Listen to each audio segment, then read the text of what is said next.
We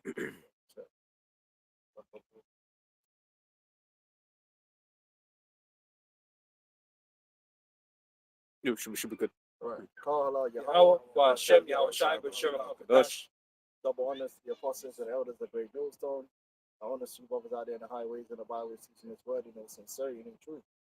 We're here again, going into the prophecies of these last days, and everything's happening, according to the plan. You know, we're out right now, the sun's shining, everyone thinks everything's sweet, but really behind the scene, the fire right. You know, and this is how we know it's a good thing. The panic isn't matching what is actually happening. So these people are really going to be caught unaware. Reset, you know. So this is First Thessalonians 5, verse 3, straight to the point. It says, "For when they shall say peace and safety, then sudden destruction cometh upon them, as travail upon a woman with child, and they shall not escape." Right. So you look at the situation that's happening with the Strait of Hormuz, which involves the Iran, the state of Israel, and America chiefly. And this has been a situation for years. The apostles, different brothers, are bringing out in the prophecy that what's going to trigger and lead to the final prophecies of World War III is America, through the state of Israel, is going to enter into a conflagration with Iran. You know, now we've seen little bits here and there. You know, the Israelis will just quick thing, run up in Iran, boom, boom, boom, leave. Then the Iranians might, be like, complain. Then the last few times they did a little bit of a recompense, little shooting backward and forward, and then they went up the escalation at ladder, then they de-escalated and it went back. But this time it's a little bit different. This time they are at war, you know, and you see the Strait of Hormuz has been shut, and all the ramifications that's causing, yeah. And it's been shut for a long time. In fact, it's almost normalized. Yeah, been 2 months now. Yeah, it's almost not a crisis anymore in the way of it's old news. Yeah, it just is. Now the news will be focusing on a couple man that got shanked somewhere when this big event is happening, which it has more ramifications than couple small hats getting shanked in Stanford. You know what I'm saying? Or something to do with Trump or say something. It's like, whoa, shouldn't we be focusing on this issue? Yeah, on the crisis. Because if I can say, did a video on it. I was speaks to my cousin. He just came back from Australia like 2 or 3 weeks ago. So that wasn't even all the way in. That's still like, maybe just over a month into the crisis. He was basically saying how people out there would say, basically, they're putting on a brave face. Everyone's putting on a brave face. Where he said, I forgot the phrase he used, but it's looking a bit bad right now. And I spoke to my peoples out in Korea, and they're like, yeah, man, prices have gone up. You know what I'm saying? So over there in those parts of the world, they're already feeling it because of just how the navigation of things works from the Strait of Hormuz. But we know that this is a global economy, right? And what they're saying is that they are going to start this, they're expecting to drop bombs soon. But what a lot of the commentators have been saying is this is the top of the escalation ladder, because what happens next is you don't have Gulf monarchies, right? What do you call it? The infrastructure, the retaliatory strikes on the Gulf infrastructure is going to destroy them, right? To the point where it's like, I think there was like, someone said, don't expect oil to be coming out of the Gulf for a very long time. And it's when he said the presidents are hitting infrastructure, which is supposed to be a war crime. But they've already done it and are speaking about doing more, right? And Iran's not going to say, "Oh, yeah, just do it to us." No, they're going to retaliate and do the same thing back. And they know how to hurt America. They know how to hurt the states in the region, right? It doesn't have to be some massive military campaign, but they had to, surgically strike certain things. Triple Europe and cripple the world. The people are gonna. Really ultimately who suffers in these situations. The people, beginning with the poor people, because whenever there's resource constraints, it affects the poor before it affects the rich, because the rich don't, especially if you have, when we speak about all the time, when you have rising prices, that doesn't affect the man that had crazy, like you got got people walking around that's got millions of dollars in disposable income. They don't notice it if bread doubles or triples in price. Well, these billionaires and millionaires, they got like thousands of generations worth of money. That's You what know I'm what I'm saying? So, Well, it goes down to the percentage of your income or your wealth that actually goes towards you being alive. Yeah. For as you go up the levels, it's less and less and less that it doesn't, even if it doubles or triples. Whereas for us, like if let's say our grocery bill doubled, Peak. if you're in a working class and your grocery bill doubled, for some people that's not being, you probably won't be able to pay rent. yeah. For some people, there's a lot of your life is cooked if you was to double the expenses on food. But if you look like someone like a Rishi Sunak, if his food expenses doubled, what, like, you wouldn't notice it. That 0.000. you wouldn't know if it tripled, if it 10x, he wouldn't notice. Then man asked him what the price of bread was. He said he didn't know. What's that? That's just criminal. Exactly. Even if you didn't actually watch what you spent on shopping, like as a person that's running the country, you meant to know these Yeah. things. Why does it matter? To know what the people are going through. Like, Why does it matter? This is because when you're at a certain level of wealth, right? And I've seen this even with guys that I've worked. price tag. There's certain guys that you work with here that's got P to the point where you're suggesting something to him and trying to tell him the price, and then he will be like, "What are you telling me the price for? But is it good?" Yeah. You know what I'm saying? They get offended if you tell them the price. Like, Why? But because you're like that. You're like, yo, Skeptical. how much is that? Like, Got a budget that. you know what I'm saying? Like, the budget. Whereas there's people, when you get to that certain level of money, you don't ask what the price is because it doesn't really matter for certain things. Well, who cares if the cupcake's £10? like £10, £5. You feel like injustice is being done to you. No, Exactly. But these man like, huh? Is it nice? Yeah. So that's what's going to happen, and I believe I just read The quantifiers work. that the strait's been closed now since February 28th, yeah. the 28th, and we're now what? May Pulling up 2nd, on yeah. May. So just think of how much time has passed, and we're no closer to a resolution to the situation. All right, which is part of the scripture of Revelation. Can you give Revelation 12 and 12?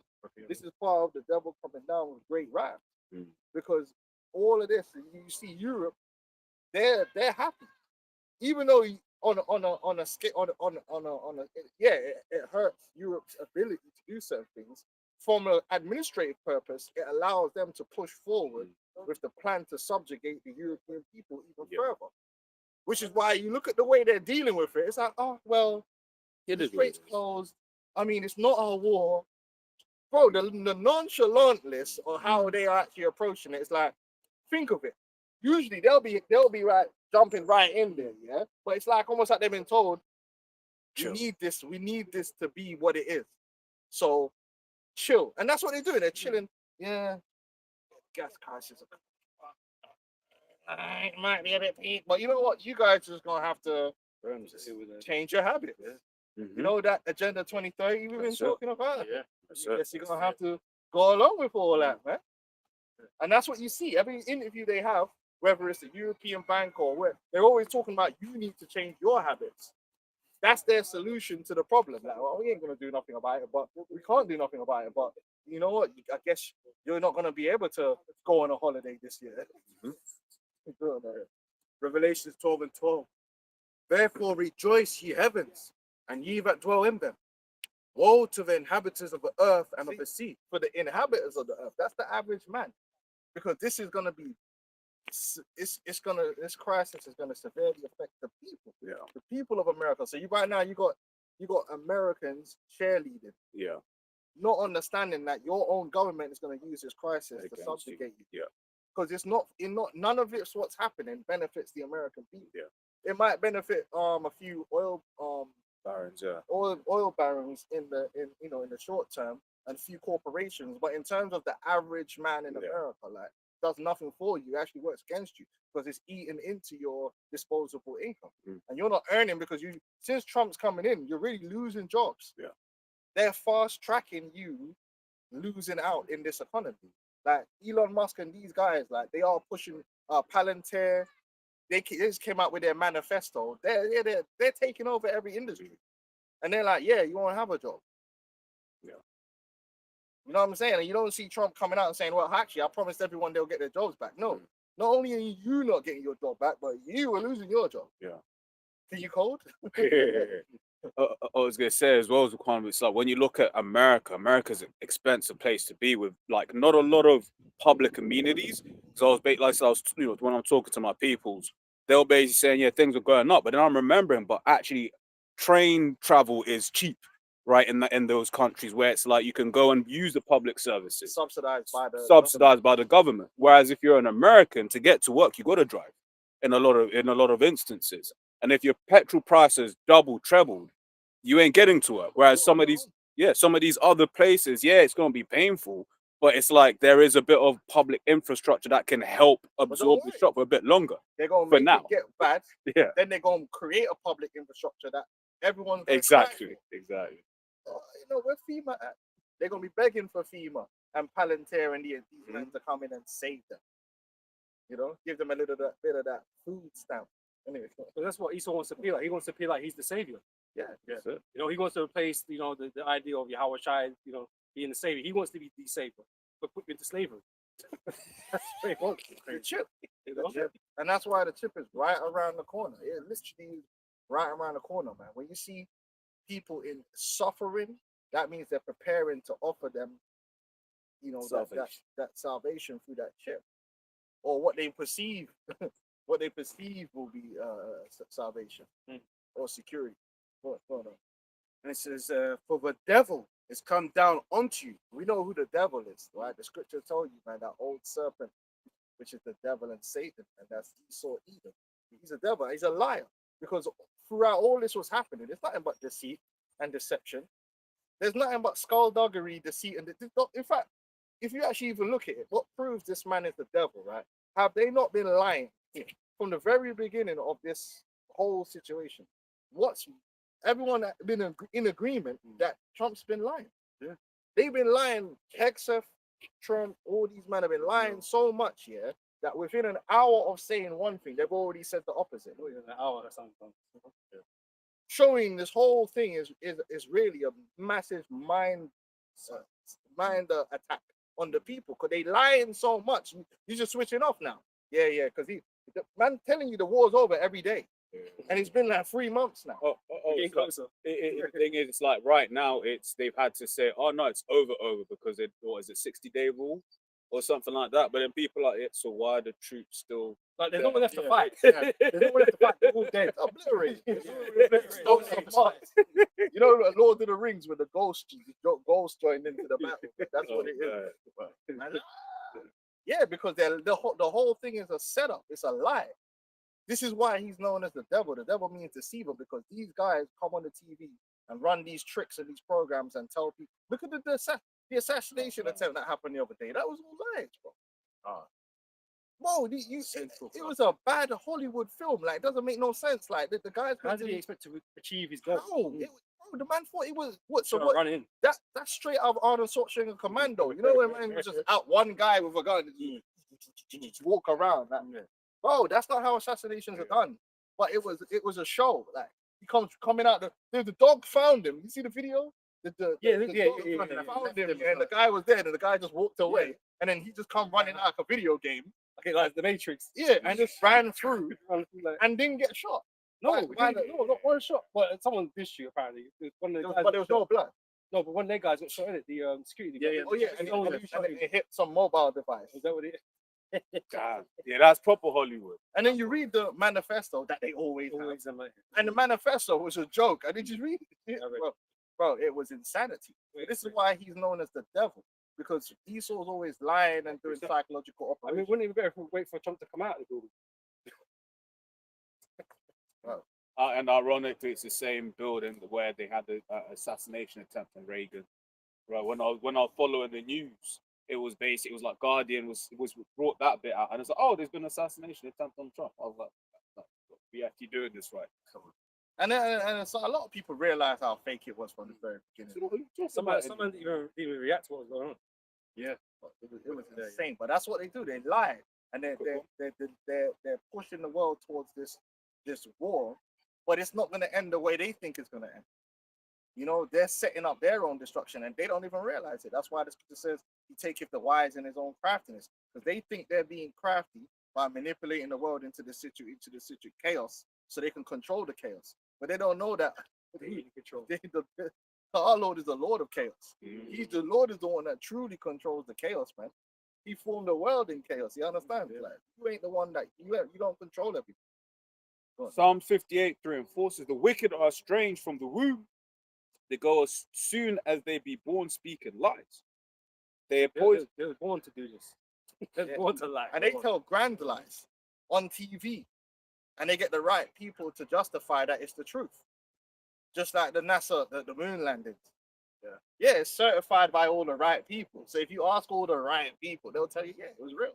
And that's all part of their witchcraft. Yeah. That's why the whole thing's called media, which goes back to witchcraft. Yeah. Esau's is one big, trust me, bro. And he, as the elders going in, he's built an infrastructure to help spread that lie. That's why you've had. I was watching Marandi the other day. As they saying more and more now because of the war, a lot of people are actually looking into Iran and be like, oh, these man all right. It's propaganda, but that's why they're called the devil, because Esau has always been good at lying and controlling narratives. The same thing he did with the Native American Indians. Oh, they're savages. They're just wild heathens. They're beasts. Oh, God gave us this land. You know. But again, that all goes back to the Renaissance. They started putting up the images and started, talk about how they're God and all this kind of business, right? It's to create that whole image that, Esau, the inherent righteous possessor of the earth. That's why every time he speaks, it's like, oh, we've done all of this. Now think of it, right? When you're operating on and this is why Esau Edom gets away with a lot of wickedness, right? Because the more power and authority you have in the world, right, the more your decisions actually affect you. If you're just if you're just like a manager in a small little operation somewhere, and you mess up, it could affect people, could be affecting some people that work there, it could even affect a few people that buy from the factory. But it's more than likely going to be localized, small amount of people. When you're making decisions like you cause the closing of the Strait of Hormuz, people have already died because of this. Not only have they died directly due to just being priced out of certain things, a lot of people have fallen into criminality, which causes death. Yeah. A lot more people have been forced into armed robberies and all kind of deaths because that hell creates desperation. You had certain countries that have been on the edge. Yeah. And then now it's just like they can't they can't cook because there's no gas going into the and then Esau gets to stand up there with a suit on, and he don't even properly explain himself, and there is no real check for it. Now, if Jake do some stupidness, man, I'm quick to jump on Jake here, and Jake will get dealt with if you make the slightest mistake. Esau's up there, and we're not sure about this, and man asking them questions, and they're lying, and what this person's saying one thing, and the other guy does a press conference an hour later, he's saying something different. Oh, I'm not allowed to call it a war because so openly you're gaming the system. Just look, you're mugging people off. You're mugging people off, right? And it's cool. But it just keeps going. Tomorrow's another day. You keep your job. Everything's fine. Yeah. So like, but part of the thing is they were like, the Democrats, but the Democrats are in on it. Yeah, they've not fucked up against this at all. Because once again, in the US, their laws state that if it goes to 60 days, that they have to inform Congress and get consent from Congress. And they'll get consent. They'll get consent, but they just said, it's not a war. And then that was the end of this conversation. Because why? Both sides agree on Iran, Iran being these crazies and the nuclear weapon thing, which is a lie. So again, the whole reasoning for this whole thing is all based upon false narratives and lies. So, well, we'll check this, right? The Bush were Democrats, isn't it? The Bushes. No, they were Republicans. Yeah. One was Democrat, right? Yeah. Clinton, Democrat. Yeah. Right. These plans have been in plan for a long time. Because I think it was that General Wesley Clark. Yeah. Right. That's outlined that they had this plan to go into Afghanistan and Iraq and all these different places and end up in Iran. So that shows you that these presidents are not making personal decisions. That's it. But every time they confront him on the gas prices, but at least they ain't got a nuclear weapon. It's like, bro, like, what do you think what they were gonna do with this nuke? Yeah. Like they were just gonna get a nuke and just launch it to America, like, and then so they're suicidal. But then if that's the case, then why are they holding back from just destroying all the Middle East? Then? Yeah. If they're so crazy and suicidal, why are they holding back now? Yeah. You're saying that they would just Well, Israel could be taken out with conventional weapons. But why aren't they just gonna done that? Exactly. What I was gonna say as well. It's like, I remember when first looking into Strait of Hormuz, it's like Iran never needed a nuke. They had the Strait of Hormuz. Yeah. And look what it's doing to the world. Exactly. Like, there's gonna be a shortage of a harvest in a few months. and the worst thing about it is they closed it, and they're letting the little bits in and out. We know that there's agreements to have certain things move in it. But then America closed it too. Yeah. What's going on? Like, America said- closed their man said closures. open- Nobody close. which shows you ultimately,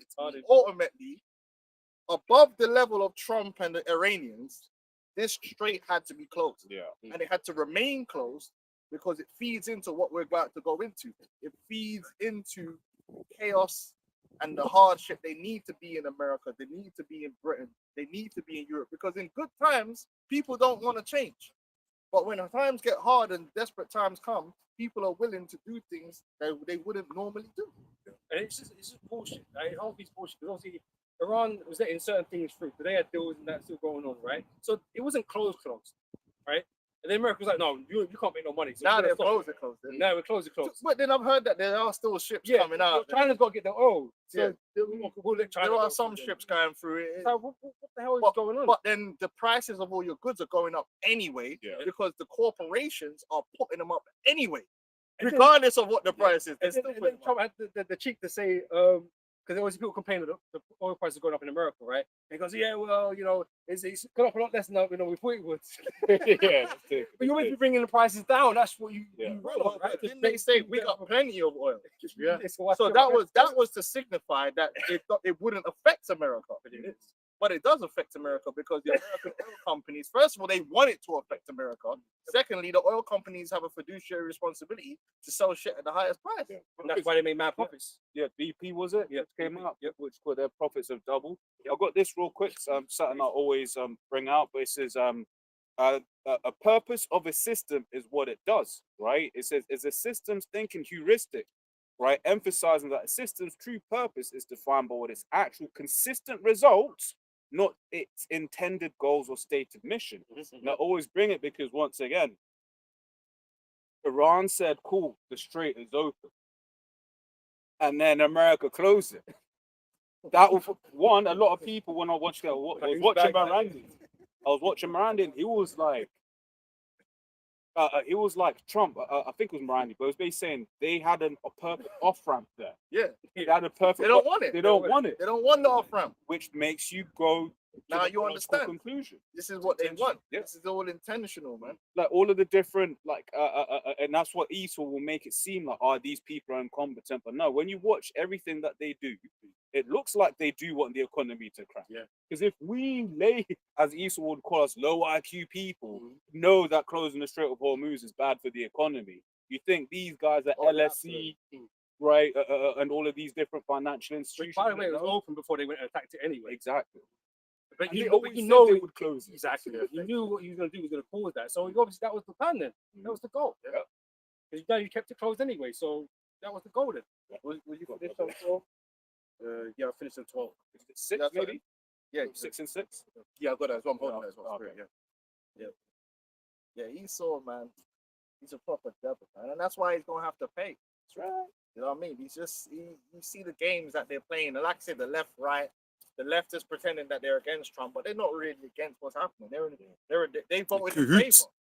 You know, the overall they voted in favor to continue this thing. So this has already been decided that this is the road that they're going down, which again goes back into the scriptures, man. Gog and Magog are deceiving the world to bring them together to battle. They got the whole world thinking it's about one thing, and there's nothing to do with that. It's book of Psalms 144 and 11. Read me and deliver me from the hand of strange children, whose mouths speaketh vanity. Right, And the vanity that they speak here is they're always trying to sell you that what they do is for your benefit. This is the way. Esau will always sell you, even to their own people, because they did it to their own people. Trump was supposed to be selling white supremacy The system is going to come back to work in your favor. That's what Trump was supposed to represent. Trump was supposed to represent that. Well, what article came out the other day? Who's suffering the most right now in the education system in the UK? These Edomites. Yeah. These working class. What have we been saying? Literally, like, for months, we've just been, listen, we know the reality, bro. Me and this, I don't know about these brothers. I think they grew up in the black area. Me and this brother here grew up in the midst of Satan. Working class, straight up bacon. We know these devils intimately. We've been in their houses. Man's ate from man's mother. Man's ate from the teeth of Esau.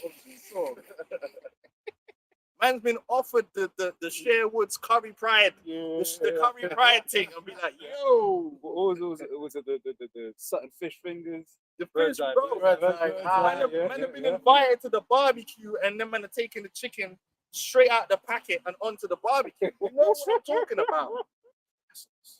You know, where they're playing Oasis and What's their favorite song, man?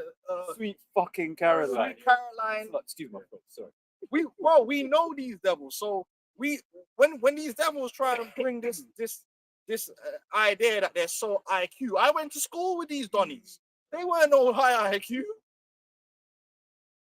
in any way, shape, or form. Oh, they're not criminals. I went to school with them. Them man was stealing legs off the top of houses. Them man was stealing all the pets. Criminals. So when I see these men pushing this vibration out there that these Edomites are all this polished people that are high IQ, and it's a lie. The majority of Edomites are not even like that. Majority of Edomites are just low IQ, low vibration idiots who are living off a kingdom that they really don't contribute to in any way other than you also a grunt that just goes to work. But that's why the elites also want them dead. Useless eaters. If you were to take the average Edomites and just stick them, they always say, oh, third world shit country. If you listen, I promise you this. If you were to take all the average Edomites from England, take all the Dagnamites and all the and you just stuck them in a country somewhere. You just said, listen, you go any country, any open piece of land, and you said, yeah, here's some money, like general third world level money. Go on, do your thing. Bro, that place will be hell. It will be third world destitute with poo running through the sewers and man smoking weed and whiffing back lines everywhere. Fucking each other's dog. Well, I was going to say that's in South of America be like that in certain of them southern states. Where it's like they're quite remote, so it's like they haven't got the same kind of infrastructure. They don't have like all of that. But you see some of the way they live, you're like. You look at what was that family up in somewhere south in America? The Whitakers, that inbred family. That's what happened. So you're just working class guys, and your dad had a working class job, and under the system of white supremacy for a while, you had certain amenities and privileges that made you feel higher than you really were in the grand scheme of things. The only thing that happened was after the boomer generation, Esau Edom, the top elite started saying, yeah, it's over for that now. You normal everyday Edomites, we're gonna start taking from you everything that we allowed you to have, and there's nothing you could do about it. So guess what? First thing, all you little blue collar Edomites, we're just gonna take all your jobs. And guess what? You ain't gonna be no coder after that because you ain't smart enough. So you're just gonna be sit there angry, drinking Stella, beating your wife, angry and blaming black people. Then we're gonna give you this Trump guy, and he's gonna tell you that he's gonna make America great again and give you your jobs back. Meanwhile, he's funding AI. So like, you're cooked. But this is the lie. They're always gonna come with this lie, like we're doing this for you, for the people. Listen, it's for America, or it's for Britain. These same people that do that don't care about Britain and America as in the people. They care about the corporation. They care about the infrastructure. The power structure is what they represent. They don't represent the guys underneath the power structure, which is you. You know what it is, right? Right, electricity is expensive, isn't it? Right, these are AI and robots. They're gonna run a biomass. What a matrix! You got a biomass, man. They're selling them right now. There's videos on Twitter, man, telling them, "Oh, everyone's gonna have a robot. Everyone's gonna have a 3-star Michelin chef." What? Who believes that?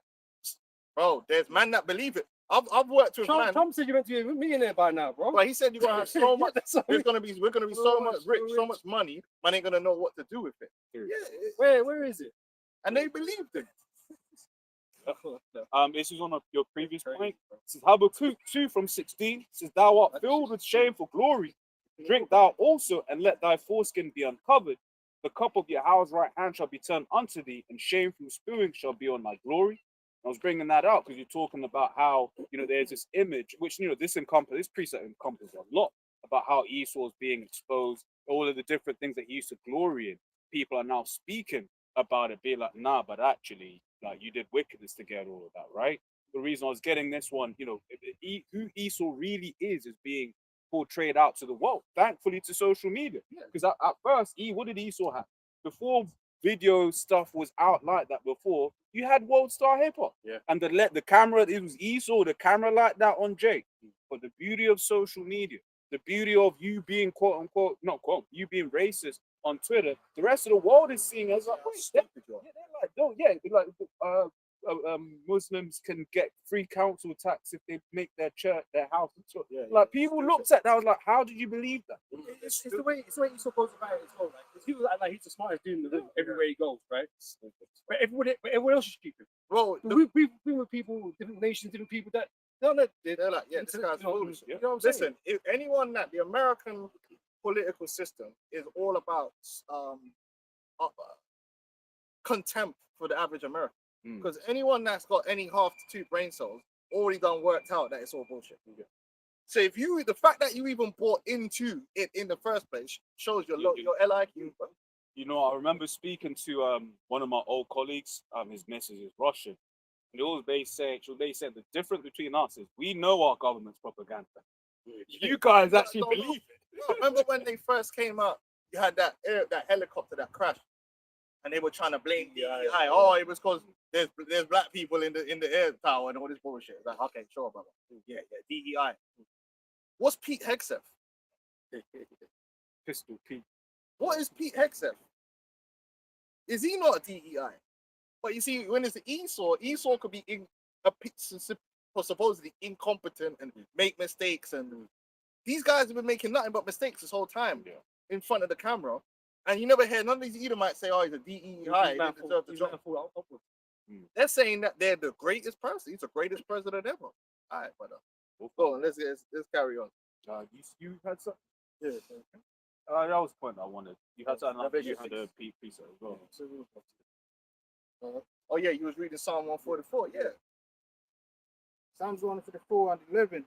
Read me and deliver me from the hand of strange children, whose mouth speaketh vanity, and their right hand is the right hand of falsehood. Everything about Esau is all about lying, and we have the show we just started on the food.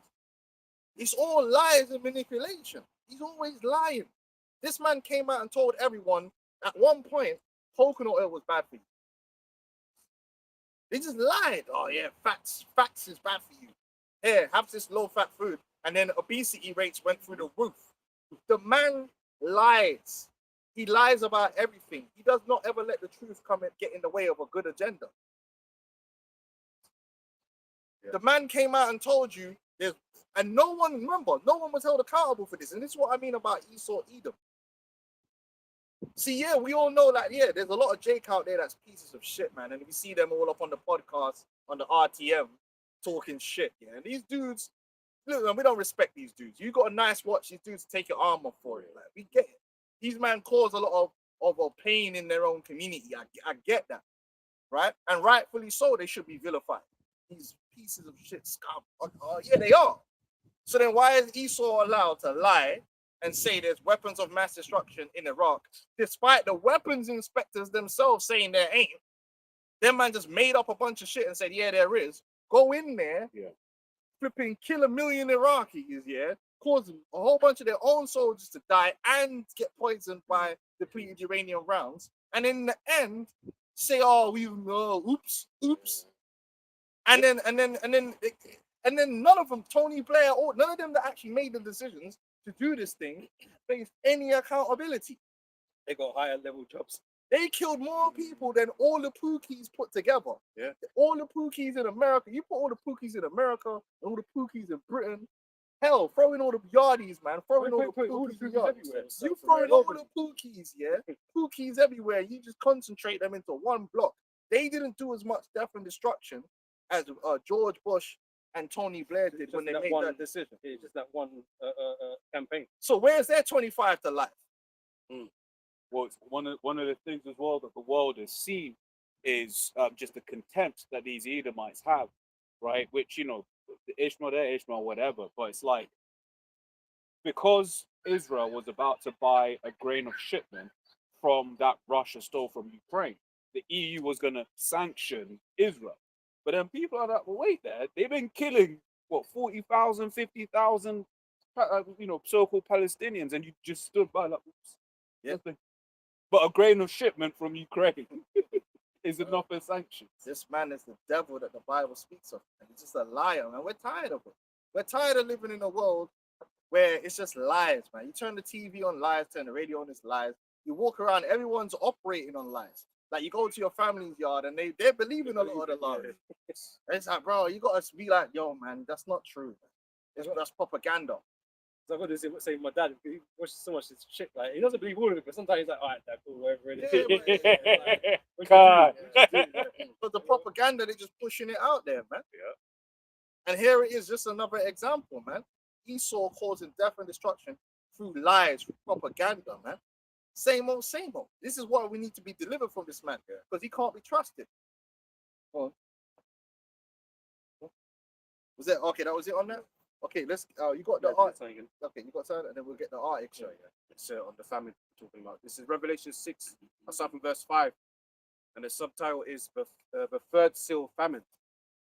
Verse 5. When he had opened the third seal, I heard the third beast say, "Come and see."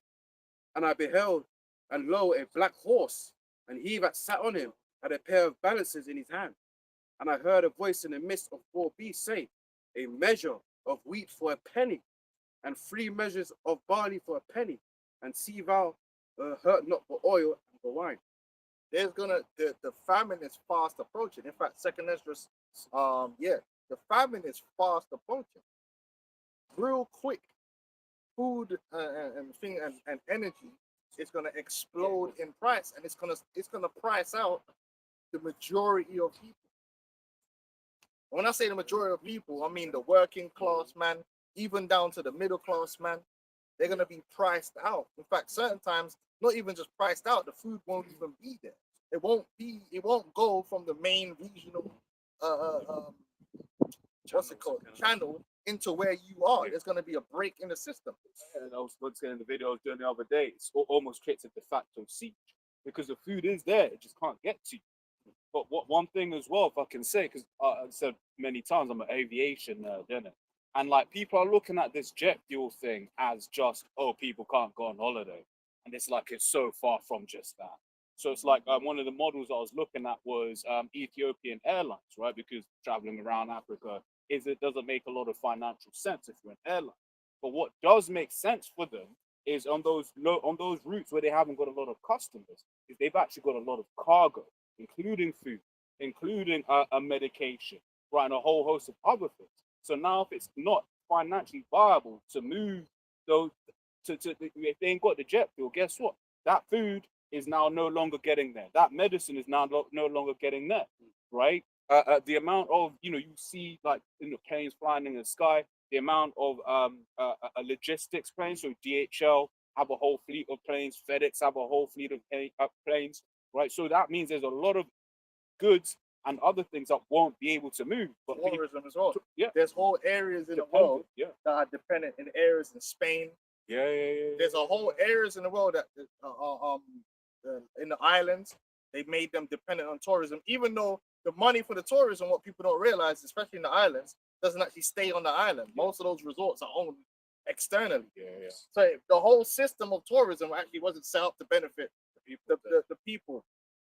But that's going to be the whatever little they're getting from it, it's going to be gone because the prices of traveling to places like Jamaica or traveling places is going to be cut. It's going to be up, so people are going to cut that out. Not to mention if they're if you're having an increase in your energy prices and an increase in your food prices, you're less likely to go on that holiday anyway. Yeah. You know? And then if you do go there, whereas before you could splash, and people, oh, you go to this place, just splash. Okay, but now you can't splash because their prices have also gone up. Yeah, the all-inclusive model might collapse. Yeah.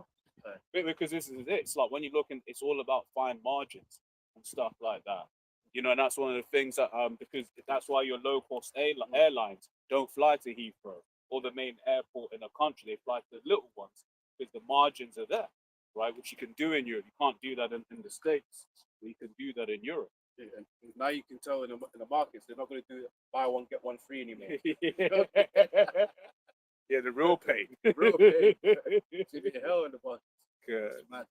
And it's fast approaching. You know, that's why they're already prepping the people, saying it's your habits that's gonna have to change. And we ain't hearing that from one source. Multiple sources are saying, yeah, you're gonna have to do less. And Trump told you this, going all the way back to the tariffs. He said, well, maybe instead of buying $5, you only buy one. Now there's no petrol to make dough. There's Yeah. oil to make dough. Yeah. It's like, because that's the thing I was talking about. They're making it seem like America doesn't import oil. No, America Yeah, imports they're oil. net import. Yeah, he said again, that was all lies. Yeah. It was all propaganda. Oh, look at the ships, they're all lining up to come to America. No, they're always lining up to come to America. You morons. That if you would have took a picture beforehand, it would have looked very similar because America has always got loads of them ships coming like, on its way. It's an like- emergency. But he made it look like everyone, the whole world now going to come to America to get oil. But there's no other oil producers. Like, what are we talking about here? But that just shows you how uneducated the average American is. That he could even, if you knew, there's no way you would do that if you knew that 80% of the people would just automatically know this is fool. But once again, it goes back to the point about how the immediate infrastructure is there to propagate the lies. Because anyone, if there was something that was actually like true, let's say they got us up there, they'll be constantly, no, but this, no, but that, right? But they're just running with that. Running with it, yeah. The whole You see how Trump does, he just shuts man down. It's like, you're just fake news. You know what I mean? You know, they can't even talk. Low IQ. Yeah, because it's a low IQ talking points because there is fake news. Yeah. So now you're gonna be just it's idiocracy. Yeah. Like what Ministry of Truth. I'll always remember Jacinda. Social, right? True It's social, yeah. isn't it? So Jacinda Ardern, the Prime Minister or whatever position in New Zealand, wherever the head of the New Zealand government is, right? She said during the CV, if you do not hear it from us, it is not true. everything else is a lie. But they're the ones propagating the lies. They all cause this, crazy conspiracy dudes out there, of course. So you have to vet everything. But like, the government definitely not telling you the truth. Well, Iran wanting a bomb is a conspiracy theory. Yeah. But they had never had no evidence for that. But You get in the same place the Iraq war, right? It's the same shit. is that no conspiracy theory? 2 weeks away. If we didn't do it, they were gonna get a bomb and all this Yeah, other it's a stuff. conspiracy But they theory. destroyed them utterly. They had to go destroy them again later. Yeah. So I only believe conspiracy theories when it's from the government. Alright, go now. Yeah, second entry. Scripture 622. And suddenly shall the sown presses appear unsown, the full storehouses shall suddenly be found empty. Shortages. This is always gonna happen. Worse than COVID. Worse. It's gonna get worse. There's gonna be a situation where there's gonna be shortages of food. Right? And there's gonna be inevitably what happens after that is something called price gouging. Where managers putting the price up, and it don't even need to be that high, but they're gonna put it that high. God forbid the province of the CEO. Yeah. So they use the crisis as an opportunity to make even more profit. So they could hold the price at 110, but they'll slap it up to 140 because they know it's a crisis, and they tell, oh, it's a crisis. Yeah? It's reasonable. It's reasonable. But then guess what? The price gouging is also a ploy. Because with price gouging, go back to World War. That's why we say you gotta go back into the history. And that's what they don't teach people. Because the average person doesn't understand history, it could be repeated for them. So what happened during the World War in the UK is you had price gouging because there was a shortage. My man would just come and up the price so high that only the richest of the rich could afford it, when really it wasn't that deep. It's just that he was trying to maximize his profit in the crisis. So that's why demand. supply and demand. So it's like he could have sold it at £5. Let's just give an example, and it was a bit. He would have made his profit, and it would have been fine. But it's like, right, I could get away with selling it for £20. You know what I'm saying? So I'm just gonna do that and make the most money I can. And it becomes so great because obviously the calculations of how much it costs the company to do anything is complicated, right? So they don't have to justify it. They say this is costing us, isn't it? To But then regularize prices. what eventually happened of that is that the government then has to step in, which is what they want. So the government then comes in and says, okay, cool, this price gouging has happened, but we do have a crisis with the resources. So what we're gonna do is we're gonna come in. These corporations are gonna answer to us now. Complete fascism. So it's a merger of the state and the private infrastructures, which is already the state and the private is one and the same anyway. But I mean officially. Yeah. And now it's going to be like, oh, it's for you. So now we're going to fix the price of trees, fix the price of da-da-da-da. And furthermore to that, there's going to be a rationing to make sure that everyone can get a piece. That's what happened in World War II. This is what they're getting ready to do already. And we've already had commentators come out and said, why is the UK not preparing to do what they did in World War II? Man said it, showing you that talking point is already out there, that they should be doing more to prepare for these shortages. But that's because they want it to get to a certain point where they can do it. You know what I mean? As Laura mentioned it earlier, obviously this, the Hormuz being shut is affecting certain nations quicker than others, right? And other nations are really taking steps into prepare that sort of thing, right? Some of them are not working, cutting one day work out a week, staying at home, rationing certain. Which they were doing that anyway. That's something that was already. Most of these, it's lucky, but most of these agendas have multiple ways to get there. Like, if you break it down like the left-right paradigm, the left will have a reason, like climate change is a big driver on the left side to push a lot of things. Then the right will come in and they'll use security or something, and the end result is the same. Yeah. So they're both working to build the same infrastructure with the same result, but how they sell it to the people is something different. Yeah. But it converges in terms of what they're actually doing. So surveillance, both sides want mass surveillance, but they'll tell you it's for different things. You know, that both sides want control, but they'll give you a different reason as to why they're getting that control. So when you look at a lot of things that can be achieved on one side, and you look at the Agenda 2030, and you're like, hold on, it's lining up that it's the same thing. So they were already pushing the 4-day week. And they're also already pushing the whole thing of you ain't going no. Yeah. And then now it's like, well, the airlines are shut. Just think that region in the Gulf, they ferry like 500,000 passengers. Yeah, it's a major hub. 500,000 passengers a day from those 3 airports in that area. Them out of business.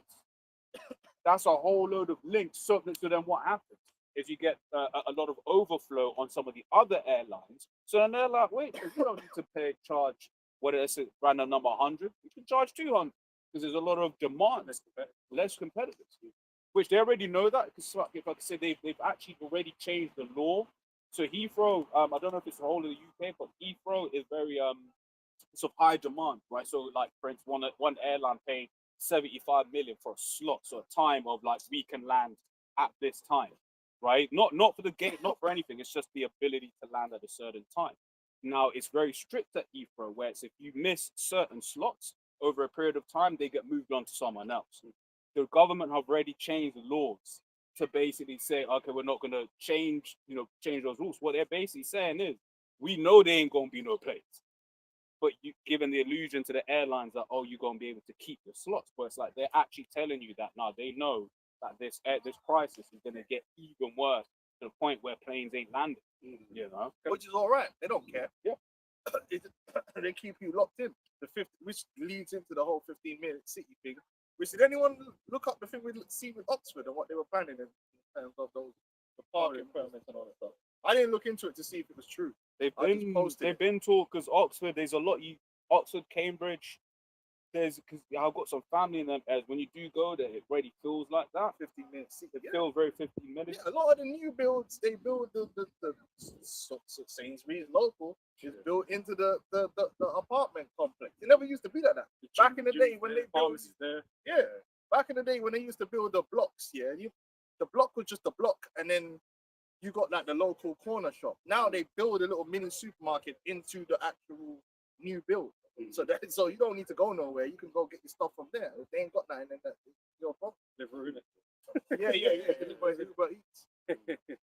Well, can I read this? Yeah. I put it into the chat, so the giveaway or whatever. It says, best energy is the energy we don't use. Who said this recently in the interview with the Straight Farm Moves, right? I knew I heard it, right? And the European Commission President Ursula von der Leyen made this statement in April 2026, right, recently, in response to escalated energy crisis and disruptions caused by the blockade of the Strait of Hormuz. The quote, the cheapest energy is the one you don't use, sometimes reported as the least expensive energy is of course the energy you do not use. The context, amidst a rise in oil prices and a de facto blockade on the Strait by Iran, she argued by reducing demand through energy efficiency. Reducing demand means using less, right? Such as building renovations. So you see that they go out there like, oh, yeah, we're going to reduce it here in this kind of area, right? But no, we read on, right? Such as building renovations and industrial upgrades.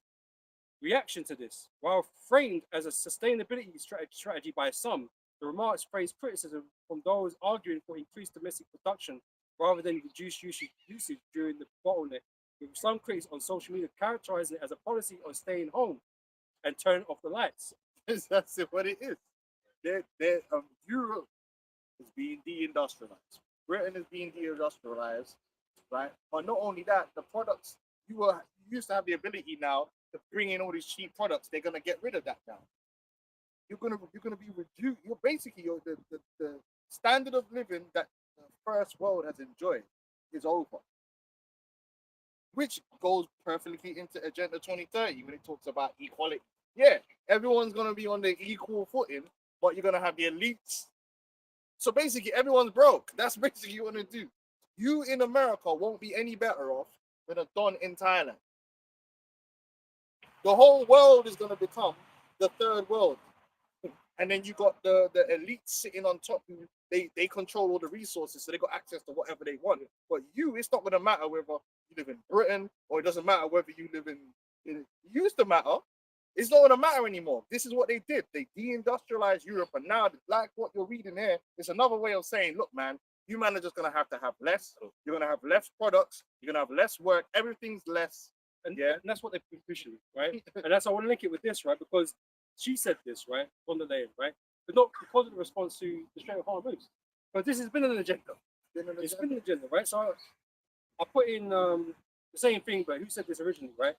The phrase "the best energy is the energy we don't use," or "the greenest energy is the energy we don't use," is frequently attributed to Kim Forson, the CEO of Danfoss, right? I don't know who Danfoss is, but obviously they're working with the WEF, the World Economic Forum, and all these things, right? So he has repeated this sentiment in numerous interviews, articles, and at high-level events, including the COP27 and the World Economic Forum. Now, the COP26, Rishi Sunak was there talking about how one of the ways that they can reduce energy is by bringing in the digital money. Because digital money can be net zero. Remember? He came out and said that. You see how it all starts coming together. And by the way, that means Bitcoin is cooked, by the way. If you didn't know that. That's why they got everybody to put all their money in there. That's why Trump endorsed Bitcoin. Bitcoin's cooked. Bitcoin ain't the one. Bitcoin's too energy intensive. It's cooked already. They already got the AIs to run. Now you got to run Bitcoin. No. It's long. They can run CBDCs on blockchains. They can run on blockchains that are damn near net zero. That they're not energy intensive. Proof of work is archaic. Proof of failure. So Bitcoin's going to zero, if you didn't know. But Mark Carney said that. I got the clip. I uploaded it on my channel. He said, yeah, you can have a chip. I envision that you're gonna have a chip, and you can pay for things with your chip. We can also use chip to track the product. So a product used to be that a product could just fall off the lorry. We all know this, and you Edomites know about that.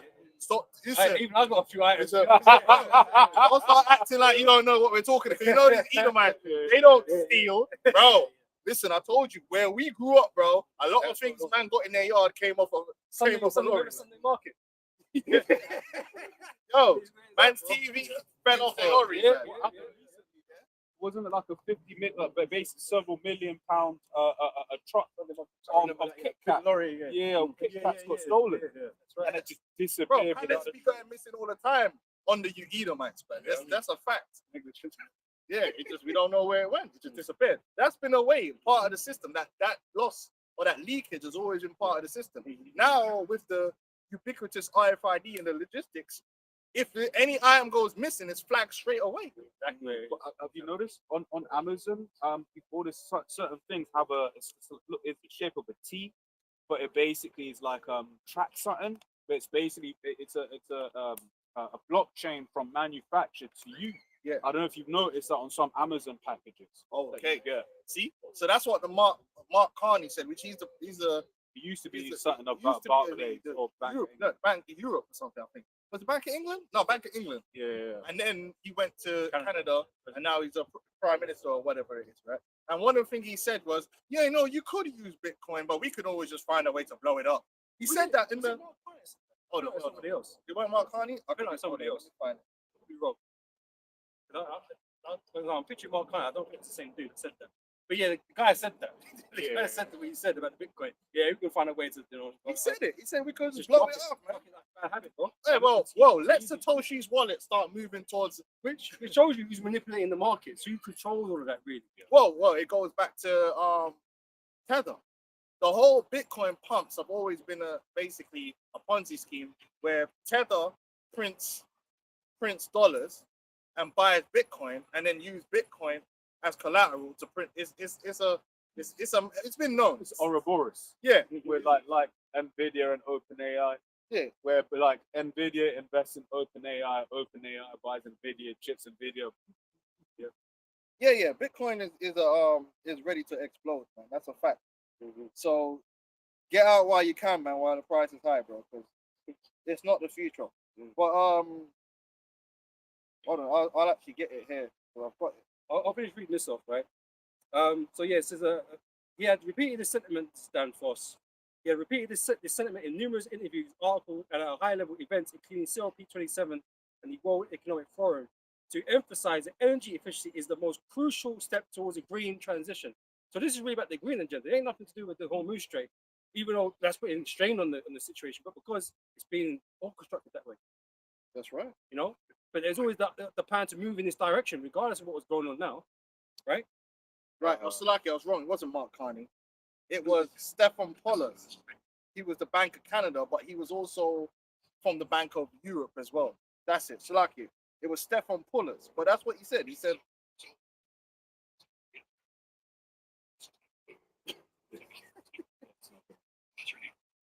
you see what? Yeah, he said they'll find a way to blow it up. And they can blow up Bitcoin because they're the one that control it. Bitcoin was created by the government. So it's like Satoshi Nakamoto's wallet. Yeah, if you want to crash Bitcoin to zero, let that wallet Drop in. let one Bitcoin from that wallet move to an exchange. You're gonna get shook. All of a sudden, everyone's like, "Oh shit! Does that mean that The whale is that moving. the whale is going to dump all of his Bitcoin?" What does everyone else do? So- They start trying to dump their Bitcoin, and within about few seconds, it's done. So I forget the technology. So I'll speak on it on a high level. But it's like the encryption that they use, whatever, I think SHA-256 or whatever. Modern computers, the shit that the government has, can basically break that down. When you start talking about quantum computing, that's one of the things that they're saying is like, yo, these quantum computers, like, what's that going to mean for modern day encryption? What is Bitcoin and all of that? It's just layers and layers upon encryption that they put into a way to achieve it to mean it's money. So long story short, it's like they've always had access. It's cool too, but it was a good way to get people to buy into cryptocurrency. You know, because they thought that it was defeating the system. Then all of a sudden they were Part of begging the system to be part of it. They can get their papers. There you go. Just finishing this off, it says, who is Kim Forces, the CEO of Danfoss? Says context, he argues that energy efficiency is the fastest, cleanest, and most affordable way to meet climate goals, often stating that the greenest energy is the energy we don't use. Recent usage, the phrase is heavily utilized in European energy debates 2022 to 2026, with variations also used by the European Commission, the IEA, Executive Director Faith Birrell and discussions about industrial energy savings. While it is a common mantra in the sustainability sector, so it's common. So this has been on their minds for a And long their time. sustainability, listen, they're slacking. When they went and got rid of all the coal power plants, that was a signal to say, yo, you're cooked, you're done. Because it doesn't make no sense. And people will say it makes sense, but it doesn't make no sense if you want to increase energy and increase production. If you want to decrease production and decrease energy usage, yeah, go green. Yeah. And that's exactly what they do, because it's like they're saying like, listen, bro, so many of you man are gonna be dead. We're not even gonna need that much energy anyway. That's what you, if you read in between the lines, it's like, bro, we don't gonna need all When, this when energy. you know your population is going to build, Yeah. You're Then gonna supply you're less gonna do energy more. for them. You already know that you're about to cut these man down anyway. It's like, because to build on that, what did Professor Jan say? It was like, which date you Professor Jan. But him, he was basically saying how Almost Professor Sack. Almost. But basically, they said, were it not for artificial fertilizer, right? Basically, we cannot feed 8 billion people. We can only feed 2. That's all right. Do the math. That's okay. It's all right. But I've got this. You don't need it. It says Psalm 64 from 5. It says they encourage themselves in an evil matter, like the commune of laying snares privily. They say, who shall see? Right. They don't. The average person doesn't understand that the elites don't care about actual countries. They don't care about patriotism. They don't care about none of that. They care about putting the entire world into slavery. They don't even care about money. And that's another thing people don't realize, that people always say, well, if everyone doesn't have a job, then all the big corporations won't make profits no more. Like, you moron. If you control, it's hard to, because sometimes you got to put yourself into the mind of these morons. If I control all of the resources and the production, who cares about money? What do you use money for? To buy the resources, to have access to resources. You got it. If I already own the fucking resource, and I own the fit system, I've got 20 that mansions, allocates- 20 cars, and I'm like, what do I need it for? If I own the process that's allocating the resources, what do I need to make profit for? I am the profit. Like, you get me? I own it all. You will own nothing.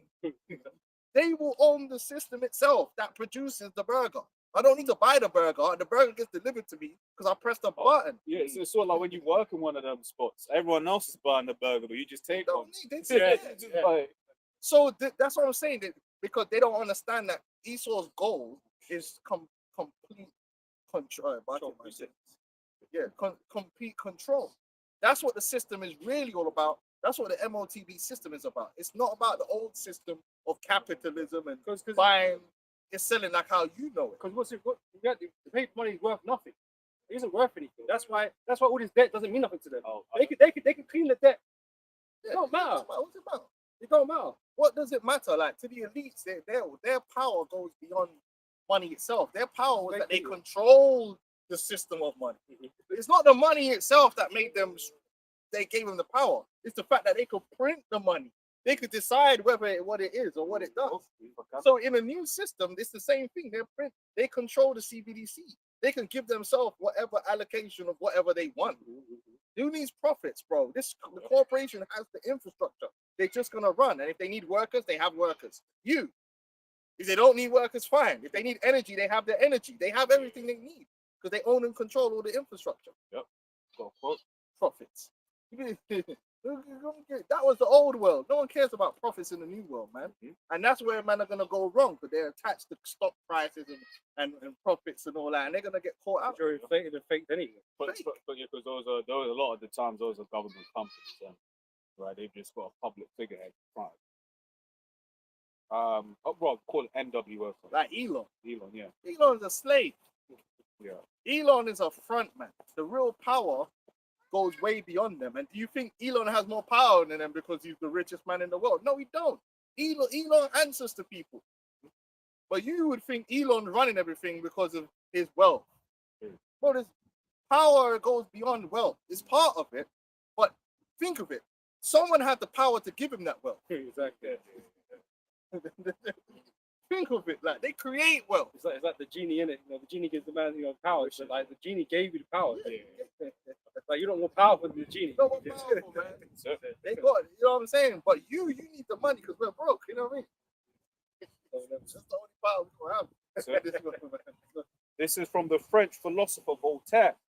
Paper money eventually returns to its intrinsic value, zero. And once it goes to zero, who has the money and the value then? The person who owns and controls the actual real assets, who has control over the farm, who has control over the energy. That's why you see all these people buying the gold, buying the lands. Right, that's what they do. Right, until there is nothing left. That's why you want to own it. Well, WWF, you will own nothing. But they're gonna own it all. The And government, they'll lease if they want to lease. They won't. They don't. You know. This is real riches. This is Genesis 13:2. And Abraham was very rich in cattle, in silver, and in gold. and then you have to have the ability to keep it. Now the government under the FEMA, under emergency powers, in an emergency, the government can confiscate whatever they want. They can confiscate your farm, they can and give it to someone else and put it under the these men are gonna control your farm now. I'm the captain. What I can envision, and I speak to man when I say this, because once again, my favorite documentary for Clarkson Farm. A lot of farmers in England are on the edge, and this price rise in fertilizer might just be the thing that tips them over. So then they're gonna sell, and then man like William are gonna be there rubbing his hands. Big aggro becomes bigger and angry. Aggro. You don't like me when I'm aggro. Statistically, yeah, there's movies like that. You know, Tekken is based on that. Where it's basically just 5 corporations that just run the whole planet, and there really is no difference between the corporation and the government. That's basically what it is. They're gonna have different sectors and a one big supranational corporation over everything else. And man are just enslaved, but it don't matter who you are. It's basically South Korea. That's literally what Samsung runs the country. Amazon and all these guys, they've been hand in hand and in bed with the government. Multiple governments. You know what I'm saying? These are global structures. And they're not being built up by accident. Prime is Prime, but everyone's got Prime. Prime, Netflix, HBO Max, now Sky is giving you all of them at the same time. Yeah, that's gonna be the main way of propaganda. YouTube is Google. Statistical of what's gap. Oxfam is coming. By 2027, 2017, 2018, data Oxfam of reported that just 8 billionaires own the same wealth as the poorest 3.6 billion people. But when you go even down to the 2025, say 12 billionaire in their 2025 report, Oxfam found that the 12 richest billionaire own more wealth than the poorest half of humanity, totaling over 4 billion people. So the C19 fast forwarded a lot of that. A lot of the small business people, which is how the world's really supposed to be. Lots of small businesses, people just doing their thing and doing it with love. Not these big corporate demons, the Satan, the Silicon Valley demons, that's taking over everything, right? But they're dying out, and again, Trump's tariffs help that too. It helped that process. And I guarantee you, with these rebates, they're not going to make it easy for the little man to get his little rebate. There's going to be a lot of paperwork that you're going to have to fill in, and it's going to cost you to actually get it all done. Even in some of the government programs, I forgot it was in What's Next with Bill Gates on Netflix. They actually show you that even some of the programs that are there now for people, they're so complicated that most people don't get the amount of money they deserve back from the government because the forms are just too complicated. But in a world where it doesn't have to be that complicated, he's still doing it on purpose. Yeah, boy.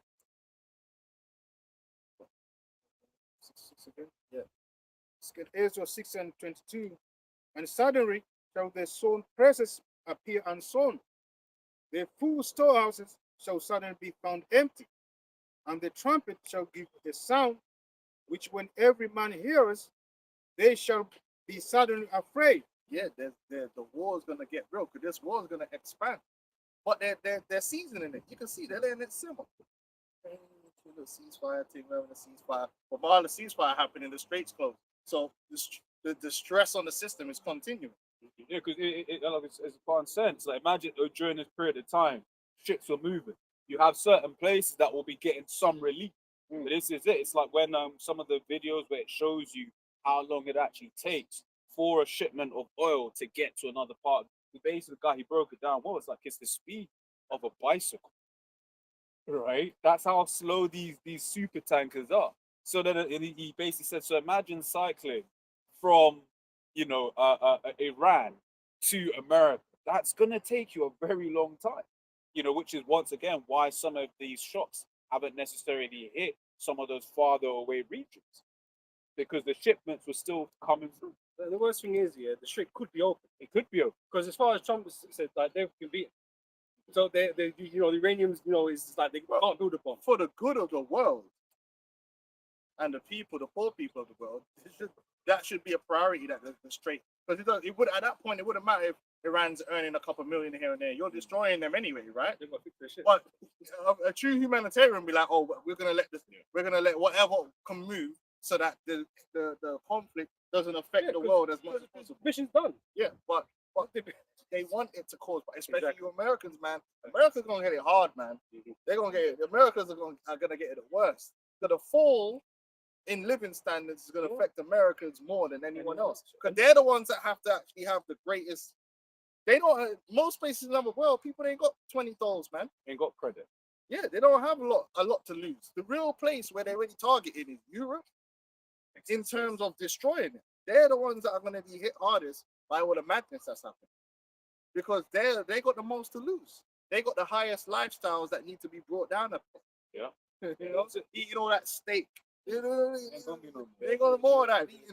Eating 3 times a day. The other day, man. The Swiss butter and all that, man. Eating steak and 120-pound tomahawks. Yeah. So I was gonna say it's like you get certain parts of the world, eat like where you eat 1 meal. Yeah, that's it. That's it. And even then, it will be that's why a lot of our right, our parents are big because most of that meal is carb because you can't afford anything else. It'll be just hella rice, right, or hella we said Sadza where I'm from, right? Just a milli meal, pounded up. Ugandans are like that. Most of their cuisine is vegetarian because the man ain't eating a lot of meat. But the Americans been blessed with that meat. But they're gonna get rid of all that. And they might, if you're lucky, you get to eat some virtual meat or how do they know what? Hey, because that film was prophetic. Because you think about it, the Matrix, right?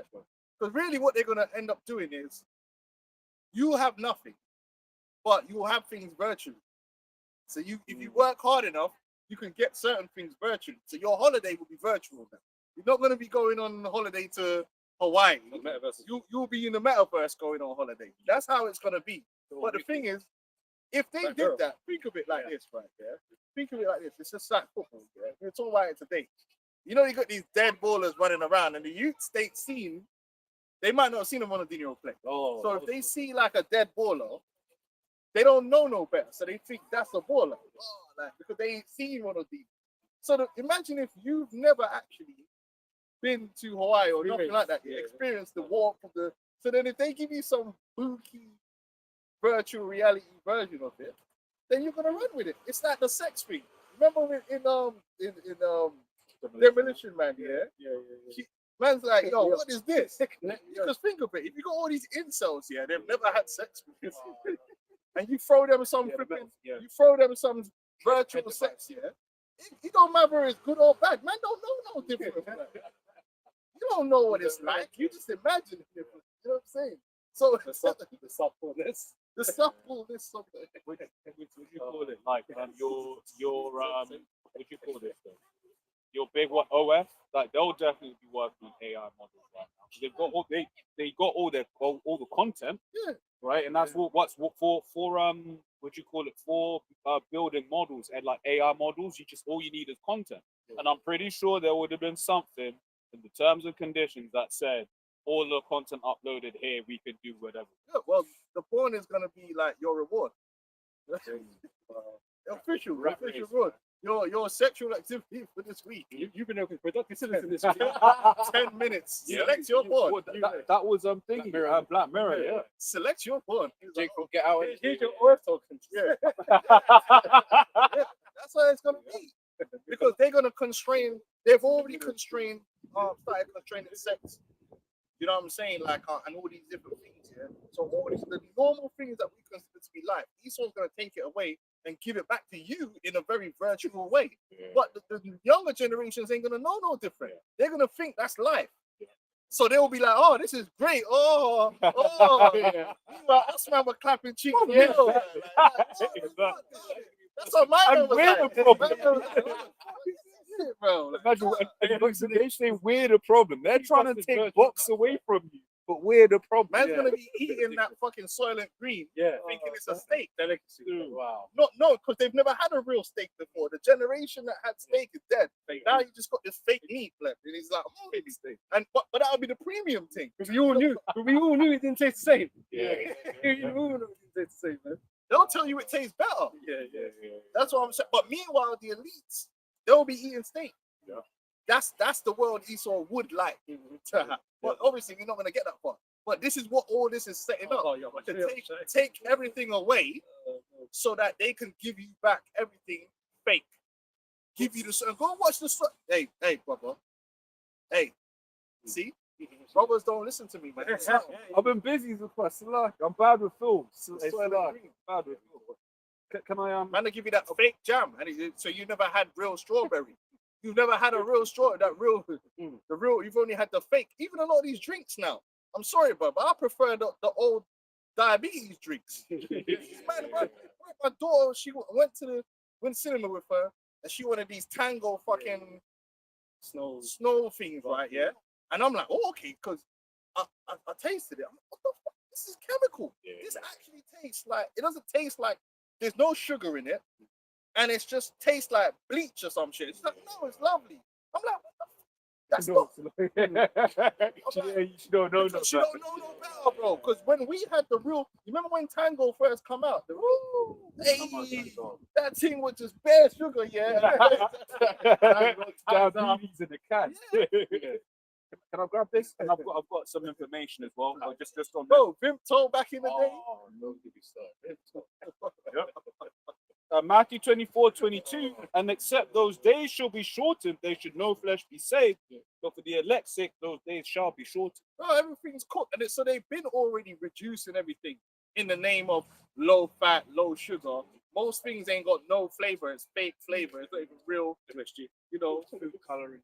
Now it's just gonna get even worse, man. Man don't want you to have a real burger. You gotta have some bug burger, and they tell you it tastes just as good. No, it don't, blood. Stop lying, bro. Why are you lying to the people? It doesn't taste as good. I'm sorry. Just give it a beat or nothing. Man, I tell you, it's an acquired taste. Cauliflower fried chicken. No, man. I had that with No, do it. I did. It's just no. Stop lying. It was at a work. It was at a work a dinner, innit? And then they took us to this vegan restaurant. Yeah. And then but obviously I wanted something. I was like, chicken, innit? And I had it. I was like, yo, what the fuck? It's like, It's some mushrooms. And then on YouTube, it's just like chicken. Bro, no, it's not, man. Stop Chicken lying. is chicken, yo. And it's delicious. Don't get me wrong, everything fries taste better, but it ain't chicken. I've got some info. But that's the new world order, man. I asked the AI mode, and you know, it didn't really do a good job. But anyway, how many people will die from the effects of the Strait of Hormuz being closed for so long, even if it opened today? Right. So the first bit is like, I didn't ask you that, but it goes on to say secondary silent deaths. Right, the logistical lag. If the Strait opened today, the following silent killers would continue to claim lives for months due to the global supply chains bullwhip effect. It says a global food insecurity. The closure has spiked fertilizer prices by 20 to 30%. And once again, now it will be a global because these things are bought in a global stage, right? You buy from the global market. So taking out 20% of, you know, LNG and whatever means that that's 20% less in the market to sell, right? So prices are inevitably going to go up. So since this coincided with the planting season, right? So once again- harvest not there. So once again, that's how you know that this was the plan. Because if you're a smart man, you'll be like, you know what? Yeah, oil price will probably go up. So let's wait until a little bit further to start the war. So that at least, the farmers have done their thing. Well, no, this is the plan, right? You can read Genesis, right? About, with Joseph. So since this coincided with the planting season, reduced crop yields later this year are predicted to push millions into extreme hunger. Healthcare collapse. The dual blockade has restricted the flow of critical medicines and medical isotopes. In countries like Iran, where domestic inflation has surged over 100%, the inability to afford or access basic medical care is expected to cause a significant, though currently unquantified, rise in mortality. Charge it. So a lot of people are gonna start dying because they're not gonna be able to get medication. And not only that, that's also leading to a reason why people are gonna take the chip. Because you got the medical chip. So what's gonna happen is you got these insurance companies. It's all based upon insurance, right? Now the insurance is gonna give you a premium based upon what, like your health, right? Now, so what they're gonna say is, okay, look, man, it's all crazy. Obviously, most people are gonna get cancer, obesity, all this stuff. But you know what? We've got this new medical device. Now, if you take this, it's like when you get a car, they'll say if you put like the black box in there, Which is going to become mandatory now, I think, for newer drivers. yeah. So it's like the same thing. It's going to become a mandatory thing. So you're going to have to get the insurance. You have to have the black box. So they're going to say, listen, man, I know the premiums are crazy because you're all sick and unhealthy and you've got unhealthy lifestyles. So this is what we're going to do for you. We'll give you a very cheap premium. Hell, the premium might even be for free. However, you're going to have to take your little market of beast chip and have a medical implant. And that medical implant is now going to monitor you for your sugar intake, your exercise, all these different things. And on top of that, your whole lifestyle has to be healthy now. Yep. So you know what that means? Like, we're going to control what this is where this is going, because this is a medical crisis. Yep. So all these diabetes people are going to be cooked. Insulin, all these different things. It's exactly like the black box. Obviously, the black box, it calls how fast you accelerate, how hard you brake, Where you're going, Where you're when you're going. going. right? It monitors all these things, right? To base, to give you your shit. Because obviously, without it, you can't have it. Yeah. But the thing is, now at the moment, we've got an option to either pay more and not have the black box, or to pay cheap and get the black box. But that's not going to be an option in the future. But if you want your child to drive the car, No. now your car has a black box.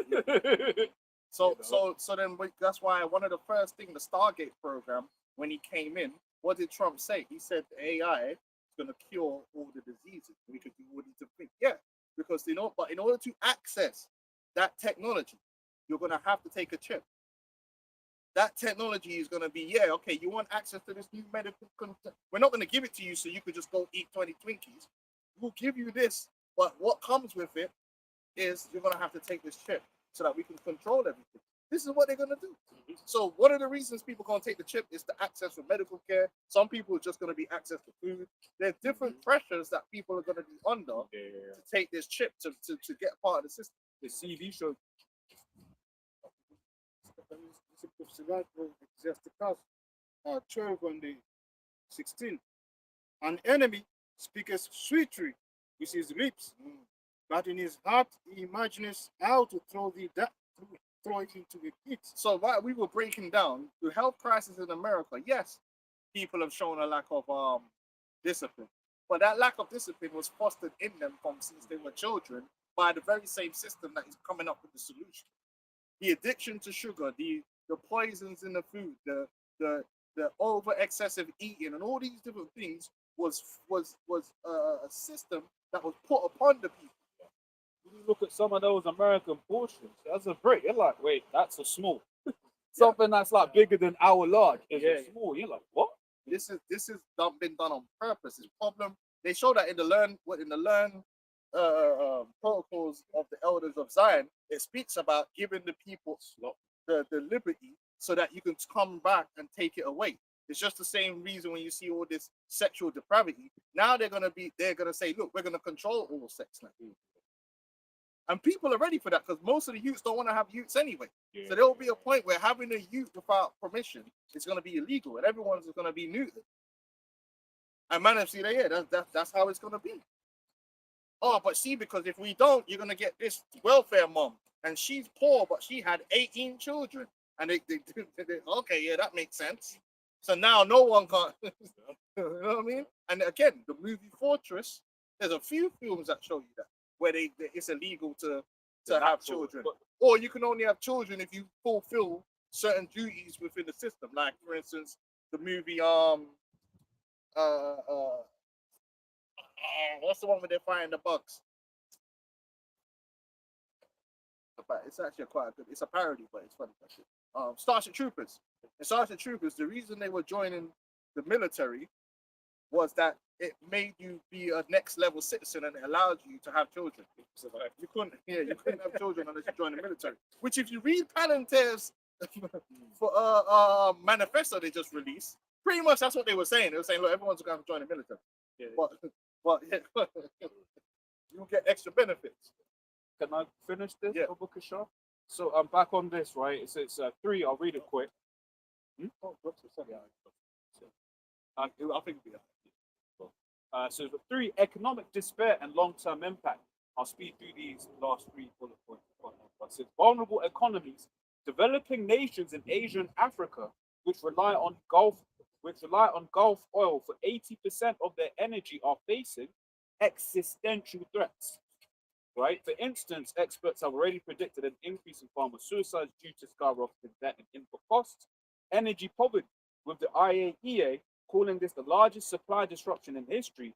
The resulting inflation and growth shock will likely leave millions unable to heat homes or power essential services, leading to increased winter mortality rates in colder regions.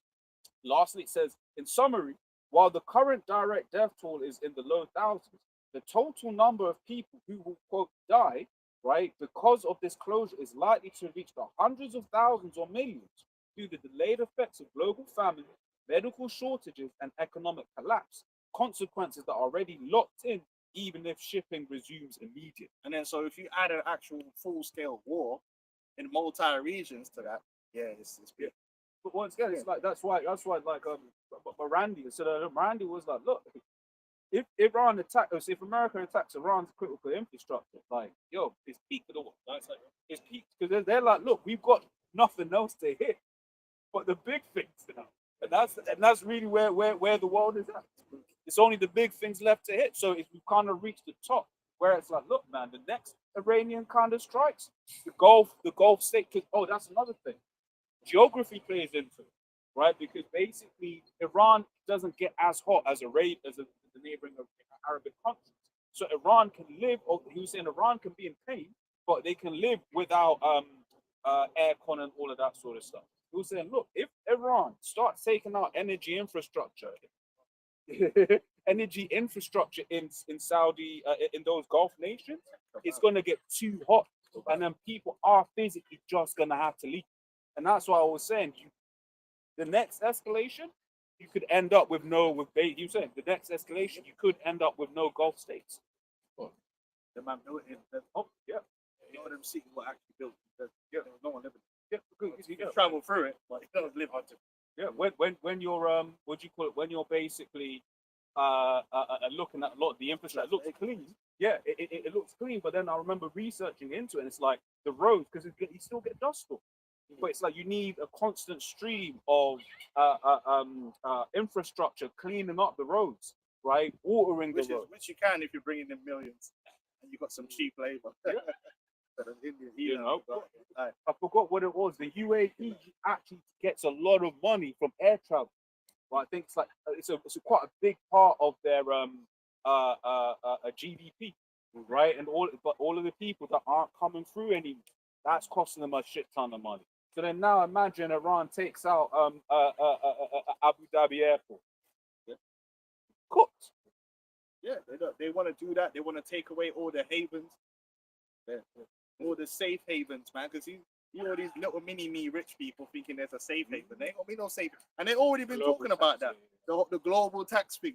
Listen, man, they're ready to cook. Where was we? Section 6, was that finished? No, it wasn't finished yet? Okay, cool. And then we still got the whole. Now, Prince Charles was the one that years ago said everyone should have one shower a week or some shit like that.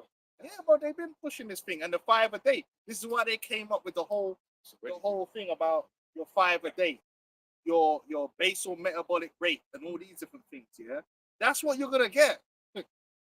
Your rations is gonna be, the AI is gonna calculate based upon science. These are the amount of calories that you eat a day, and you're not gonna get no more than that. You might get less. You might get less, You'll but regularly you ain't get gonna less. no more. Now you're used. You could do that if you want. You have the freedom that when you get paid, if I get paid right now, man could just go and eat. In fact, what they did in China one time, I think during the C19, there was a thing where people used to go and they just used to buy bare plates of food. So it's like a thing, and you get together with your brethren and bare plates, and everyone eats, but most of it you're not eating. You just, I think they, during the seating, because they started having certain shortages, they banned that, you being able to do that. That's going to start happening.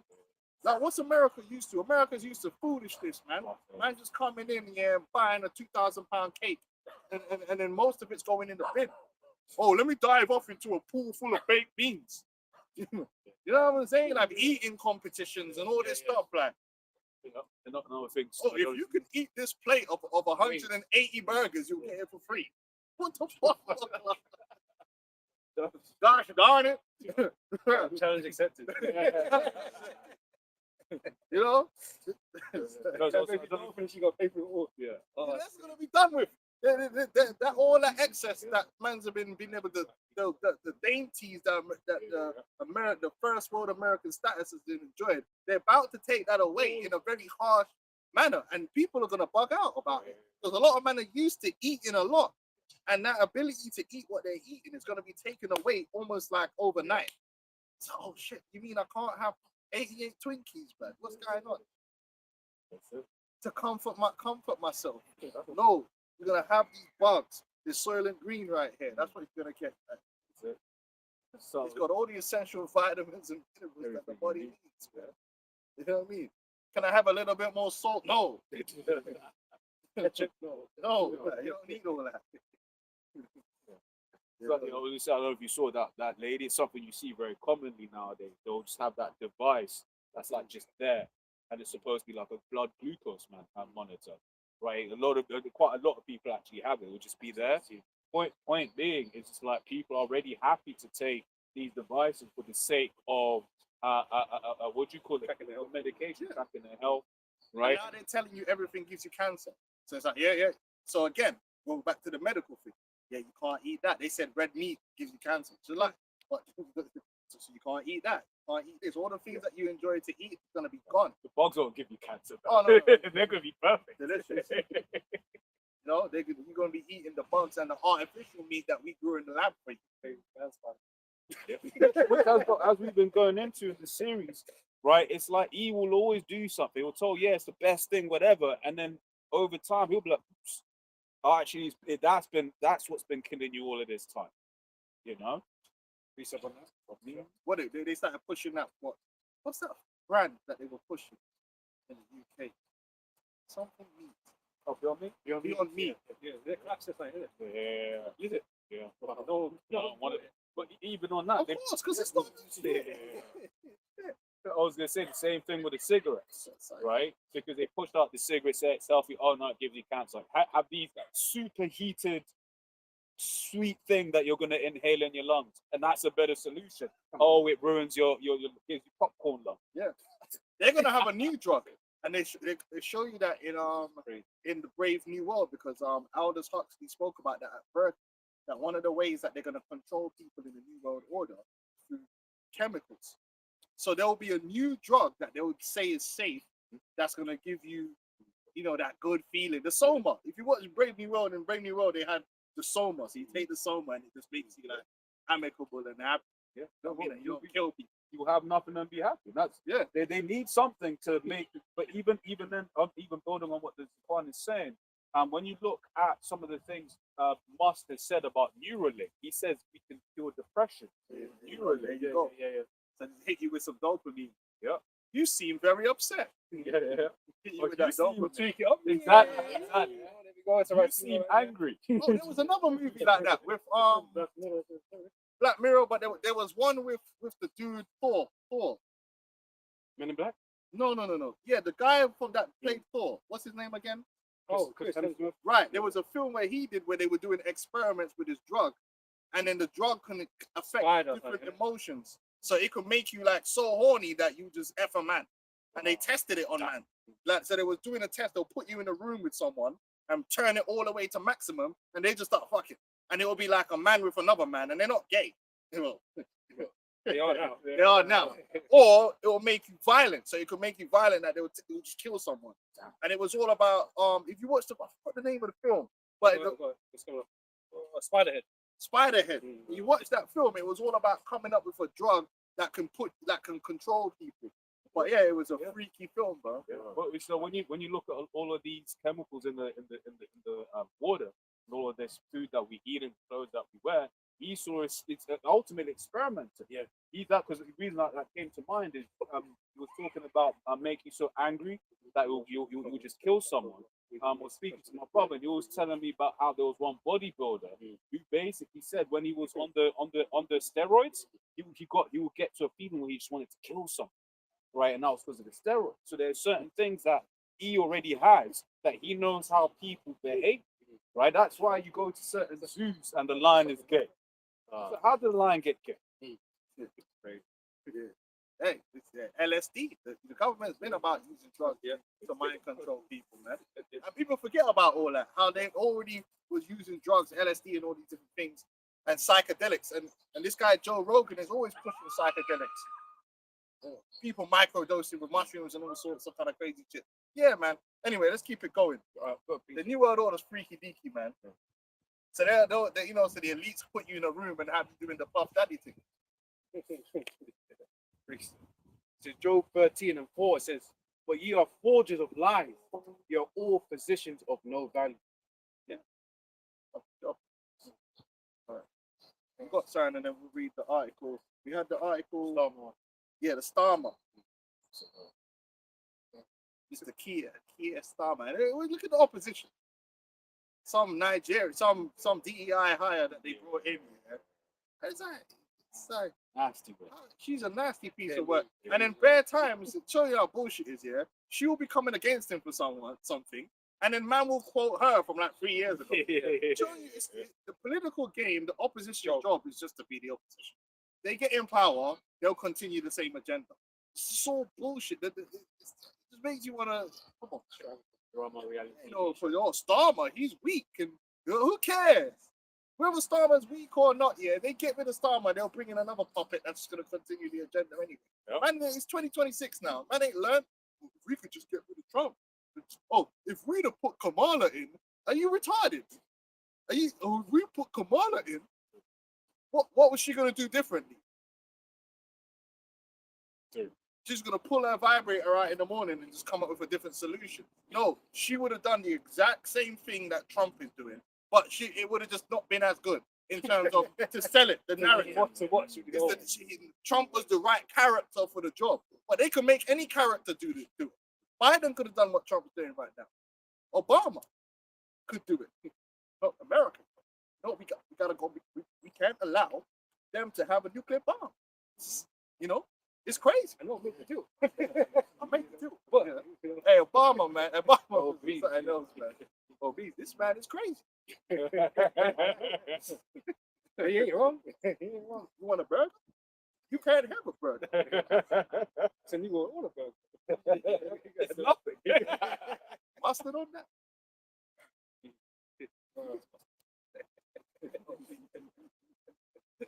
At the age of 6 and 23. And where is Obama, man? He barely saying anything, man. All hell breaking loose. If he really can, he run again. What do you say? Yeah, because technically, if Trump can run for, if they say Trump can run for a third term, then technically so could Obama, right? That would be a hell of a show. Oh, yeah. They need somebody. Who they got? They reckon got nobody. You don't give a. At the age of 6 and 23. And the trumpet shall give a sound, which when every man hears, they shall be suddenly afraid. At that time shall friend fight one against another like enemies. Because things are going to get tight, man. And what makes America worse than anywhere else America and Britain is that really and truly, these places are held together only by the abundance that most people enjoy. These places no longer have real community bonds. Most people that live in the West are narcissistic demons. They will kill the people in their house, like even in their own family. Every day it comes out. Man killed his parents for the life insurance, or man killed his kids for the life insurance, bro. They ain't even no love in the family. Much less the neighbors. Man hate their neighbors. Even the neighbors that they pretend to be friends with, they don't really like. Like, how strong is the bond really that if something happened, that you wouldn't turn on them neighbors so that you could get bread? Now, I've been in a crisis before, and I've seen how people can switch up. People that, you know, and but I've seen where family come clutch. Oh yeah, you lot can come and stay, or you can do this, or you can come in and then we'll share. That trust is not here right now. Bro, a lot of the familial bonds, the way America is set up and designed, it just ain't there no more. Even just down to the social media, most people's friends are people that don't even live near them. The politics. The politics has divided them on top of that. Oh, you're trying to, you know what I mean? Like, Civil War. Like, what American are you? Like, they're going to be divided. Well, there are divides between people. So when everything goes to hell, they're not going to. That's what you say in Daniel, man. They should not cleave together. You got bare They're not gonna crackheads. cleave together. What happens if the crackheads can't get their fix? The thing is, there's a lot more than just because a lot of Americans think it's what they need. Psychological meds. They're on the psych meds, man. Those white women, man. Yeah, mental. You got a lot of people that they're functioning only because of pharmaceuticals. So it's set up here for there to be a lot of death, and then you got all the weapons that's just running around the place. You know what I'm saying? It's gonna be crazy, and then that's why there's gonna be certain places that they're just gonna cordon off, man, and let you man do it. You know what? We're just gonna blockade. We ain't going up in there, man. Let these man just die. Well, they kind of showed you that once again in Civil War, that Civil War film, because you had that little town where it still looked normal. You know, that semblance of normality was still there, but everywhere else, it's like pat, pat, pat. Yeah. Everywhere you go. Yeah, man. So it's saying,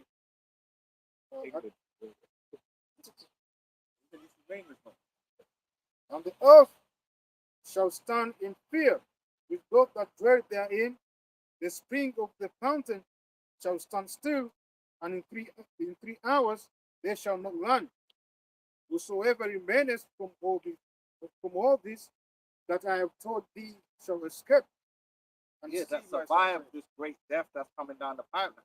And it is great death. Because don't think this is gonna be a thing of like, okay, like there's hell breaking loose. Esau just comes in with a chip and everyone's cool. No, it's not. There's the promise of that, but it's not really gonna be like that, man. Just a lot of people gonna be dying of famine. They're gonna be getting killed. Like it's gonna be madness, man. It's gonna be insanity. Under the tree. Yeah.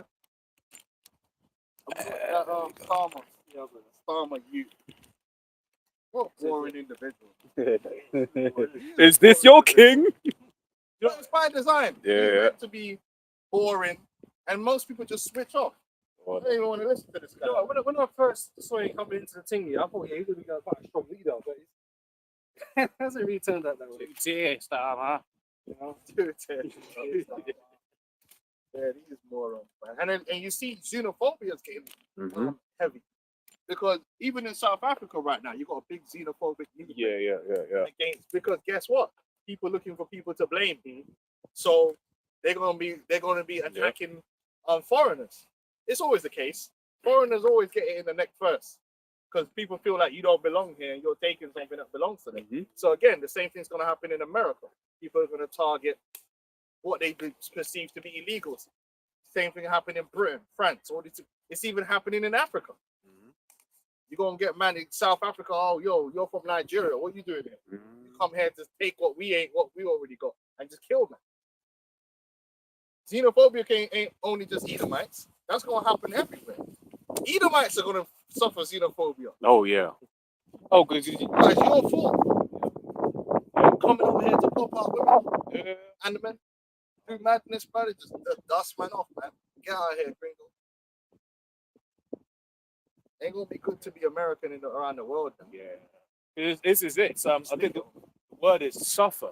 Americans have suffered, you know, because it's like there's certain places, like even in England, you hear that American accent. Oh, Yeah, on the Piccadilly line coming from Heathrow. You're like, man, shut up.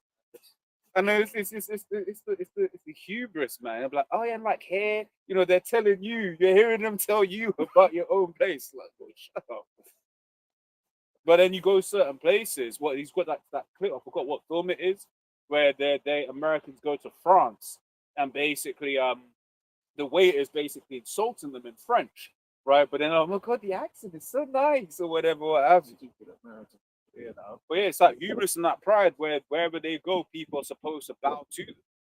You know, you see them. Also, I worked with one Spanish girl, and she was saying how in Spain you have Brits that ask her why can't you speak English in Spain.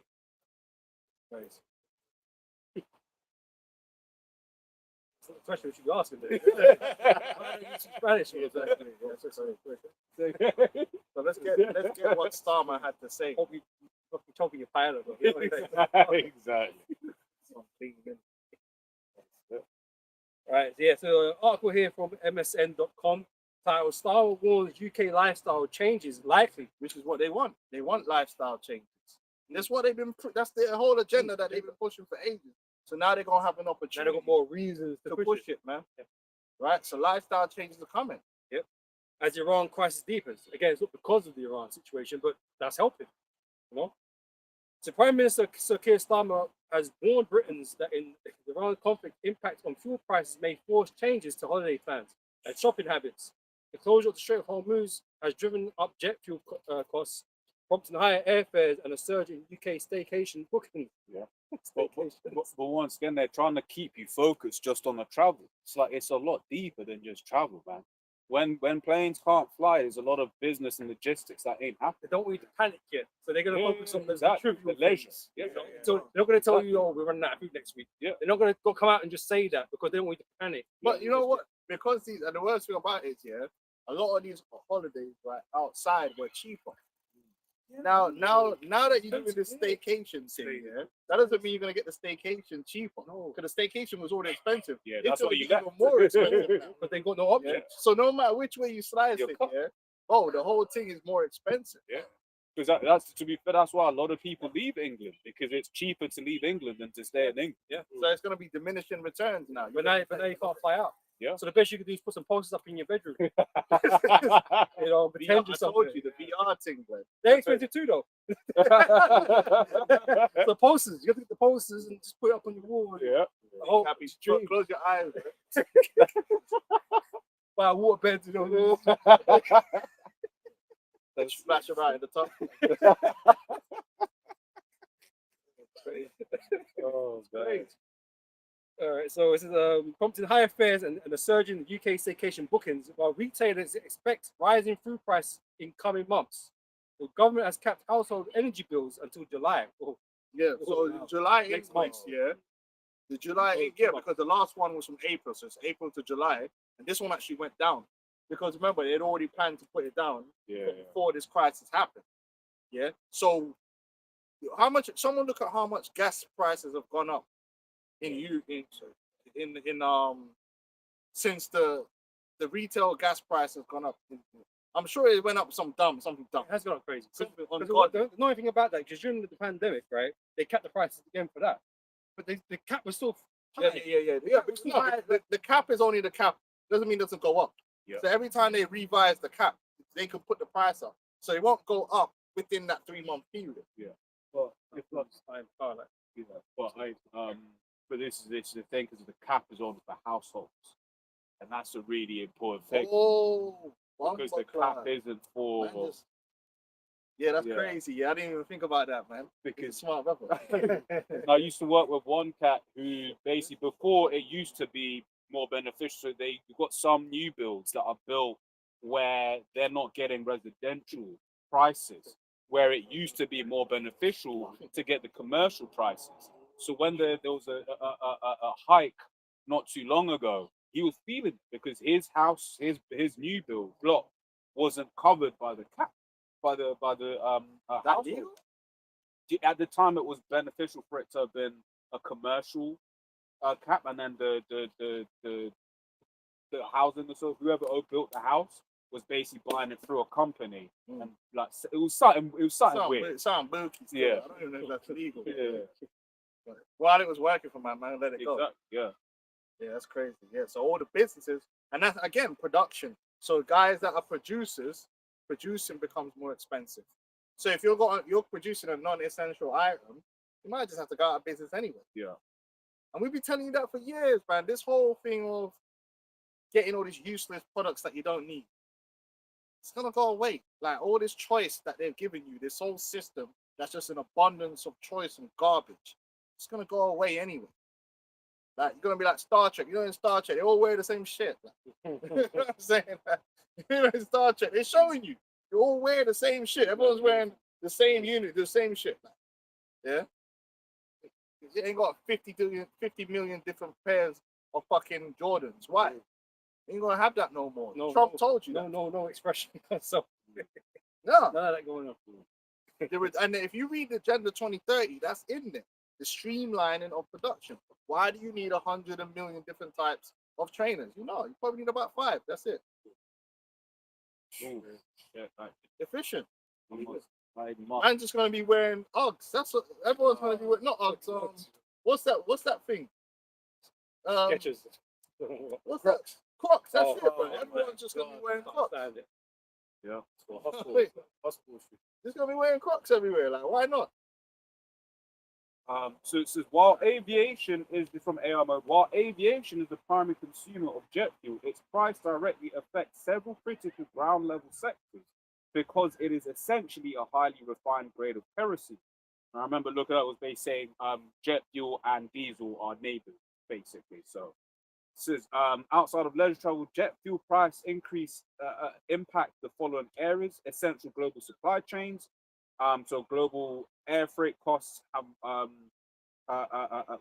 which move 35% of global trade by value. I think there's something else as well. I think helium. Yeah, helium, that's a big one. Yeah, Helium is affected, and that's something to do Chips. with chips, but also microscopes. Right. Something like that. I think the health range of it. There's a lot of shit that's connected to this. Yeah. You know? Yeah. So it says the jet fuel price single largest variable in air freight costs, which moved 35. I didn't actually know it was that high. So obviously we see ships, and I'm thinking whatever. That's the most. Isn't Yeah, it? but it says which move 35% of global trade by value. So if that's 35% of goods, I've just Yeah, a lot of increased high value birds go through the Yeah, no. Medical supplies, we're saying life-saving medicines and vaccines are often require air-controlled transport. How fuel cost drives up those costs. Electronics and manufacturing, high-value components like semiconductors rely on air freight. It says domestic heating and cooking. So now you have to start what's important and what's not important. You know what I'm saying? What's essential and not essential? That's vernacular that they've been using for since the season. What's essential, what's not essential. Now you have to ask yourself, like, this PlayStation that you got, like, Smart You know what I mean? information you have. like, can we do something with that? You know what I mean? Do we need all of them, or what? Where does the efficiency lie in these chips? Yeah. You know, So this is where I found we've got a lot of gadgets out there. Do they need to be made? Are they necessary? So it says domestic heating and cooking.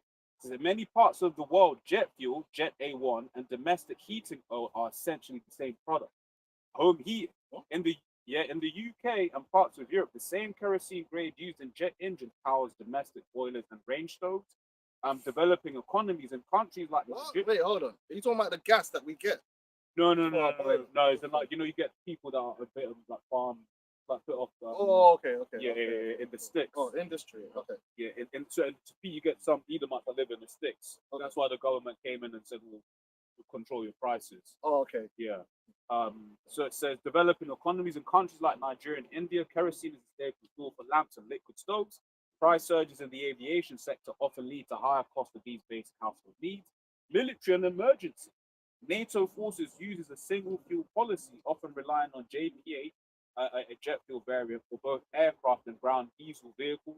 So of course, again, if you have a war, Yeah. right now you're talking about the military endeavor is going to be in competition with that. So then now, who you think will get priority? And again, that's one of the reasons why rationing would happen, because you'd have a war. You got to feed the food on the front lines. All these different things. So now, I mean, we're putting out there that we're severely, like Europe's severely behind in this Yeah. war spend, basically. And I always have to say this whenever we come to the point of fuel and war. That's how you can easily prove that thing that they say happened to those people never happened, because Germany didn't have enough fuel for both the war effort and to do that to so many of them people. more lies. So with Ezekiel 7:5, that says the Lord power and evil, and only evil, the old is come, and end is come, the end is come, it waiteth for thee, the old it is come. That's what's coming, man. We are actually at the precipice of this happening. We're in the end game right now, but the average person just can't see it because it's really normalized right now. It's so normal. It's unbelievable. It's titillating me how normal this situation is. Like, most people, even when they're talking about it, they're not talking about it like the reality of what this actually means. Yeah. This is how you know that this might be it, because the mans are going to be caught off guard. Oh, Like, but they think this is going to blow over. Yeah. It's a temporary thing. Yeah. But that's what the scripture says. This day shall not overtake you as a thief, right? Because it is true. When you really look at what's happening, it's like, You should be more concerned about this. yeah, No. this is a big problem. Big. They just think, oh, things get more expensive. Humbug. Everything gets spent all the time. Yeah. So they just think it's something that just happens normally. Yeah. But no, it's going to be far worse than you think. You know? That's it. Because that's the thing. There's this bias, that logical bias that people have, where things have, up until this point, always got better. We had the Great Depression, and then we came out of the Great Depression. It got better, right? We had 2008. It got better. We had the CV. It got better, right? But it's one of them ones you get to a point where your luck runs out. And this looks like it's that point. Well, let's say all these cycles, man, talk about the ups and downs. Like everything ended eventually. Yeah. So that cycle doesn't work. It doesn't work forever. Looking good. They're losing jobs by the minute. Yes. They're losing jobs by the minute. Yeah. You got that? No. Still got the artist? Yeah, I still got it. Yeah. Real quick. So Starman, yeah, go on. This is Mark 13:8. For nation shall rise against nation, and kingdom against kingdom, and there shall be earthquakes in diverse places, and there shall be famines and troubles. These are the beginning of sorrows. Right. So these things have happened, because remember, they were saying the world was going to end back in the Crusades. Because if you go back into the history, right, like if you type in famines to Wikipedia, it'll give you a list of all the famines that's happened in history. There's been a lot of major famines. There's been a lot of major wars. Yeah. But if you look at it, it was all. If you was to go back to like the 1600s, yeah, it was just the beginning. Now we're at the end. This ain't. We're right at the end of because, like I said, there was times where that's why people got tired of people saying it's the end of the world, because World War I happened, man, saying it's the end. Or before that, there was always wars and famines and things of this nature. But this thing that's what to happen right now, I'm sorry, it's the end. Because there's a whole bunch of prerequisites that have to take place in prophecy for it to be the end, like the end of the end, right? And those signs, they didn't exist back then. Babylon the Great wasn't around yet. The eighth head from the seventh didn't come yet. Right. And all these different things. We've had 2 world wars in that time period since Babylon's been there. So we're in that time period now.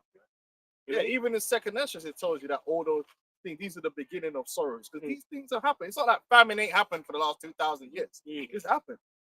But bro, This famine? Yeah. What's it? This is unprecedented. The world has never really been disconnected.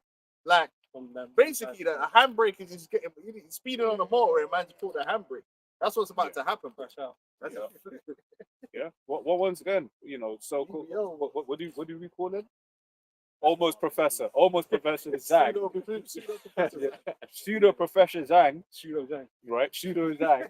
Right? He was like, look, man, this artificial fertilizer is what's allowed the world to get to 8 billion people. That's what they say. But basically, what he said is that really we can only manage 2 billion. So telling you a whole bunch of people will die. That's what the scripture says. I'll get it. You know. So we go First Peter 4 and the 6. It says, for this cause was the gospel preached also to them that are dead, that they might be judged according to men in the flesh, but live according to Most High in the spirit. But the end of all things is at hand. Be ye therefore sober and watch unto prayer. That's right. You got to be sober-minded, man, because we really at the end. This thing is really going down. The hindermost of the nation, Babylon the Great, is at its full. It's there, and they're at their most proud. They're speaking the most proud. Now we make jokes all the time that when the missiles is going to be dropping on America, Trump is going to be telling everyone is like, yeah, America's hardest it's ever been. It's the greatest country in the world, and I died to defend it. You know them ones? They're going to be saying we winning the war, and while the missiles is dropping From an unknown location. America's through. It's at its end, but they think they're gonna be able to control what comes after, but they're not. Yahweh Shai is what comes after, and it's peak for the whole world. It's peak for Esau because all your plans and all your mechanization, it ain't gonna mean nothing when Yahweh Shai turns up, because Yahweh Shai is a true power. At this point, the device of crafted. You're dealing with a true power out here, bro. You're not dealing with no little man thing. Yeah, this is real power that you're dealing with, man. The charity. It's funny because it was Trump told Starmer he got like toys, isn't it? Yeah. Toy box, like you got the toy power, bro. You know, all that shit talking and all of that sideshow talking Trump does is one of the reasons why people are just like not really clocked on to what's going on, because they got a constant reality TV show going on every day and get you tuned in like, oh, he said this and this and that. Well, it skimmed his ear. Fight, man.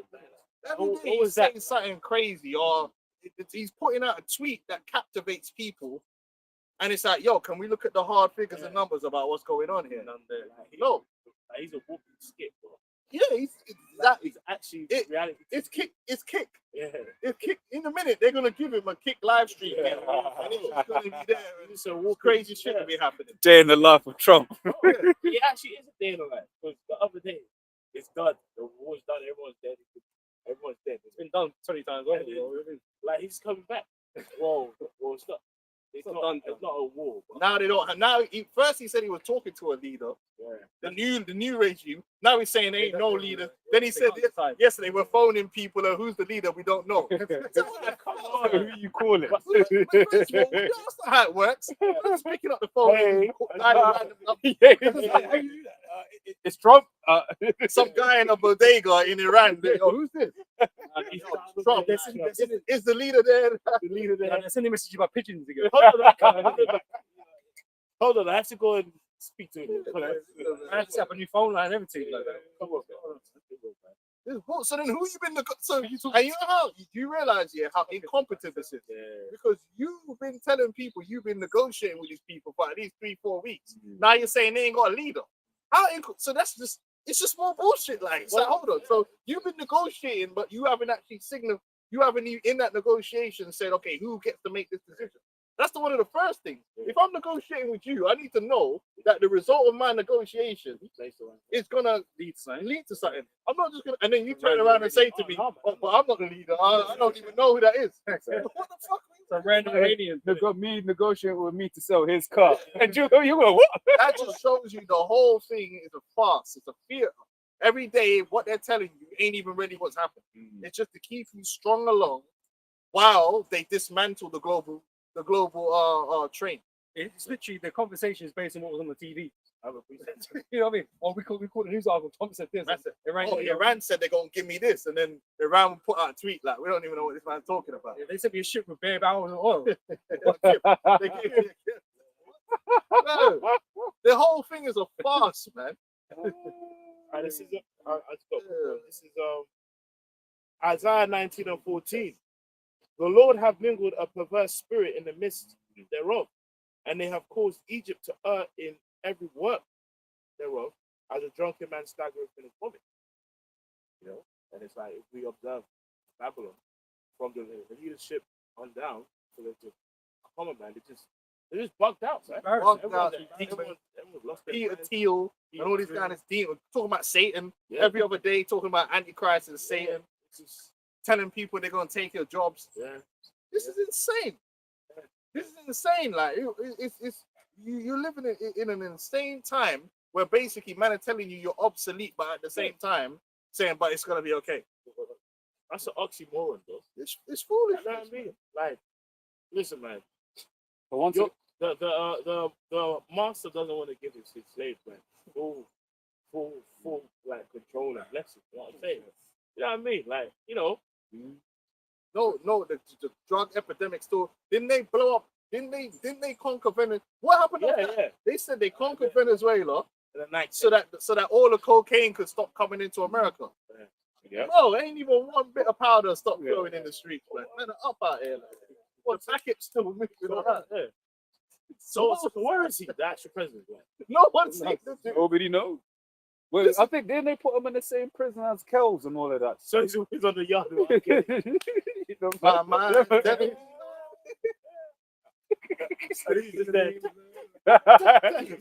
Charlie Kirk is. Yeah. That is Israel. This is ridiculous. He's someone with two facts. In Argentina, this no, but you make a good point. You see how it moves on, and everyone forgets all that shit even happened. Like, what happened with that then?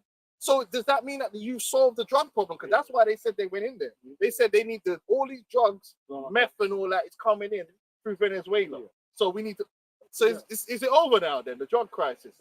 It's kind of as well. It's like when you look at they once again they push this idea of incompetency, right? That D Trump is just incompetent.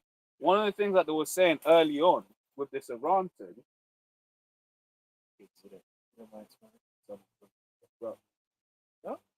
He's not expected to ask enough? No, I think Oh, it's broke. Okay.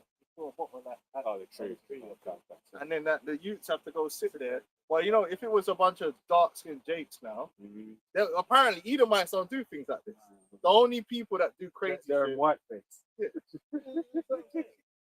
But what I was to say, because one of the things that they said when they went into Iran is, they thought it was going to be like Venezuela, right? Basically giving you this idea of, the plan was for a quick in and out operation like Venezuela, and then that will be the end. But as we're starting to see what's The happening, plan actually was for a long drawn out, put the world in a headlock. Like. Yeah.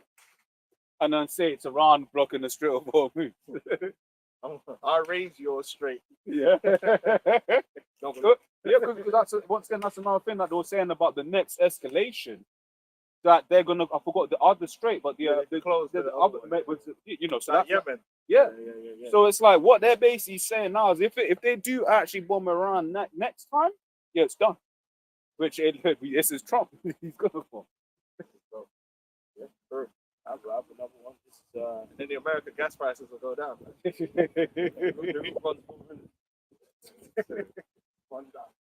Man said there ain't no inflation. Yo, yeah. Hey, go. You had the Starbucks. Okay, you go, sir. I just had a quick point. This is Ecclesiastes 9:12. For man also knoweth not his time, as the fishes that are taken in an evil net, and as the birds that are caught in the snare. So are the sons of men snared in an evil time when it falleth suddenly upon them. And that's what's going to happen. A lot of people have had a lot of hope. Everyone's got a dream of chasing that bag, yeah? All them dreams for millions of people going to come to an end.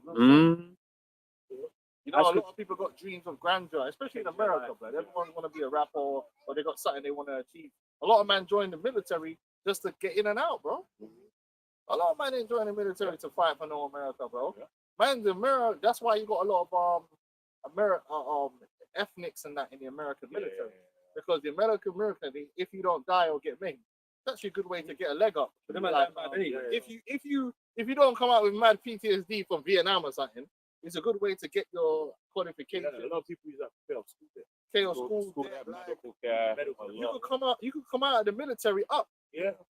It's a platform if you're coming from poverty. Yeah. The military, but that's if you don't lose 5 Yeah, legs. to be fair, man, I've got my cousin, man. You know, girl, this is back in the days. Bro, she's a millionaire now. Yeah, but that's why the women were joining the military. Jeez. Because remember, people forget that the military has different sections too. It's not just everyone joins the military and it's all, bro, there's man that's cooks, that's chefs in the military, and that's all Technical part- engineers. yeah, there's different roles in the military. Admin, whatever, you join the military. But guess what? Now ain't a good time. But, but it- World War III ain't the time. The country needs you. but that's how you know a lot of them ain't coming back, because you're gonna be coming up against men that are actually about this. If you're just a 19-year-old Chad who just wanted to pay off your credit, your student loan, right? You ain't got the heart. Oh, you know why? And you ain't backed up by the air support. Yeah. Now you got to fight a real ground war. Oh, that's what Yeah, said.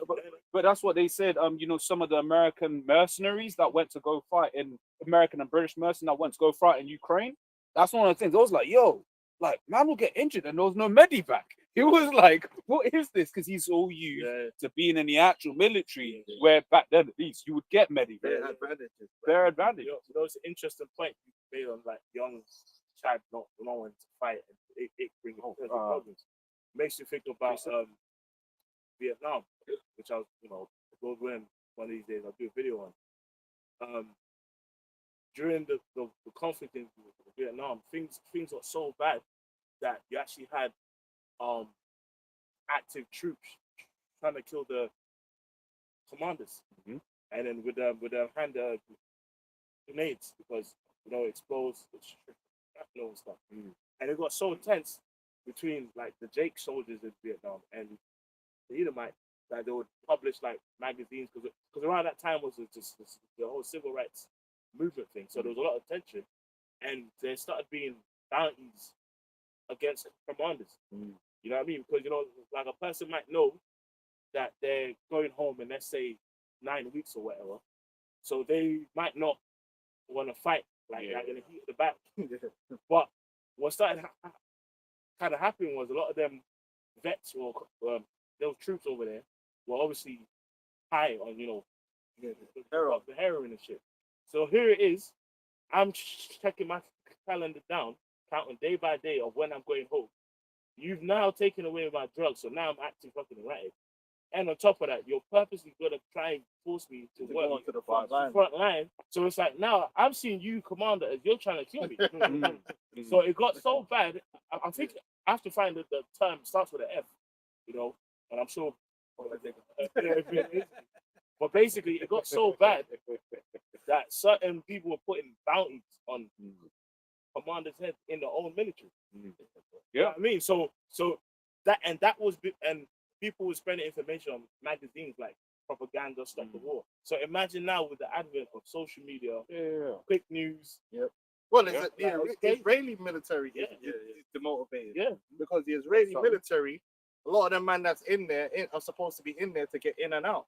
Now they're in Lebanon fighting dudes with hard dudes with beards, but getting ambushed. I don't know if it was like Hezbollah propaganda or whatever, but basically they had videos of them basically going to the battlefield in their burial shroud.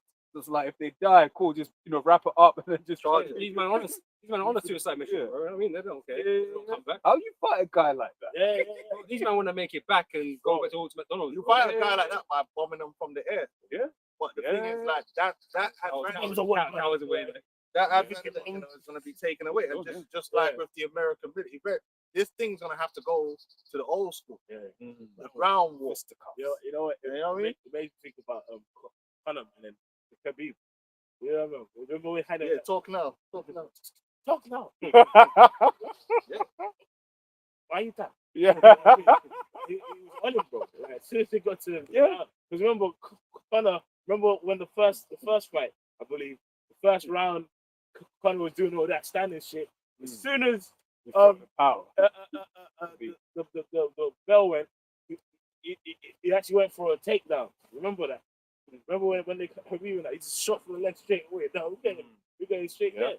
which I've not watched. They never had a Yeah. He's done, man. Man got lucky. Aldo. Oh yeah, Aldo was Aldo emotional, jumped innit? straight in there. What was chilling there? Yeah. Fools are Russian, like they say.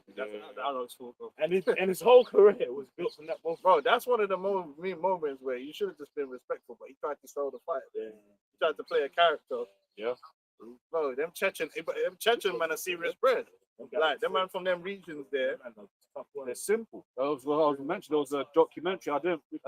Clips I remembered from it anyway. Where basically it's like the life they live is simple. They're all about the boxing, right? It's like this is what we do. Just being Bro, them Americans got too much going on. Yeah. They got too much social media and too much aspirations. aspiration. Yeah, I ain't single. Yeah, When the man are from other places in the world, their life's so simple. Yeah. Like they don't worry about nothing like that. You want to be a rapper still. You got dreams of being a DJ. Man don't know nothing about them just being in the military. You killed my uncle. I just need to get revenge for that. Yeah. And that's it. Very simple, man. And if I die, my wife will understand. Yeah, for real. She charging For it. real. She's at the funeral. Bro, them Yeah, Iranian, yeah, they're talking about women under oppression. Bro, some of the Iranian women are out there, yeah, like they were Strapping up standing, but they chose to go out there and be Yeah, like, yeah, yo, drop the bomb them. Charge it. Like, charge it. Like, we're out here. Like, them American women, they Bro, be doing I'm that, bro. fucking scrolling on TikTok. They dude, soft. we're wearing a clown suit on live. Get out here, man. Can I grab this? They be with it, man. They be wanting their man to get revenge. But because it's once again, it's that difference between individualisticness and for the people. Yeah. That's one of the things they keep saying is Iran is a nation of 90 million proud people. Yeah, right, America's for the a nation of 350 million narcissistic individuals. Jeremiah 51 and 30. The mighty men of Babylon have forborne to fight. They have remained in their holds. Their might has failed. They became as women. They have burned her dwelling places.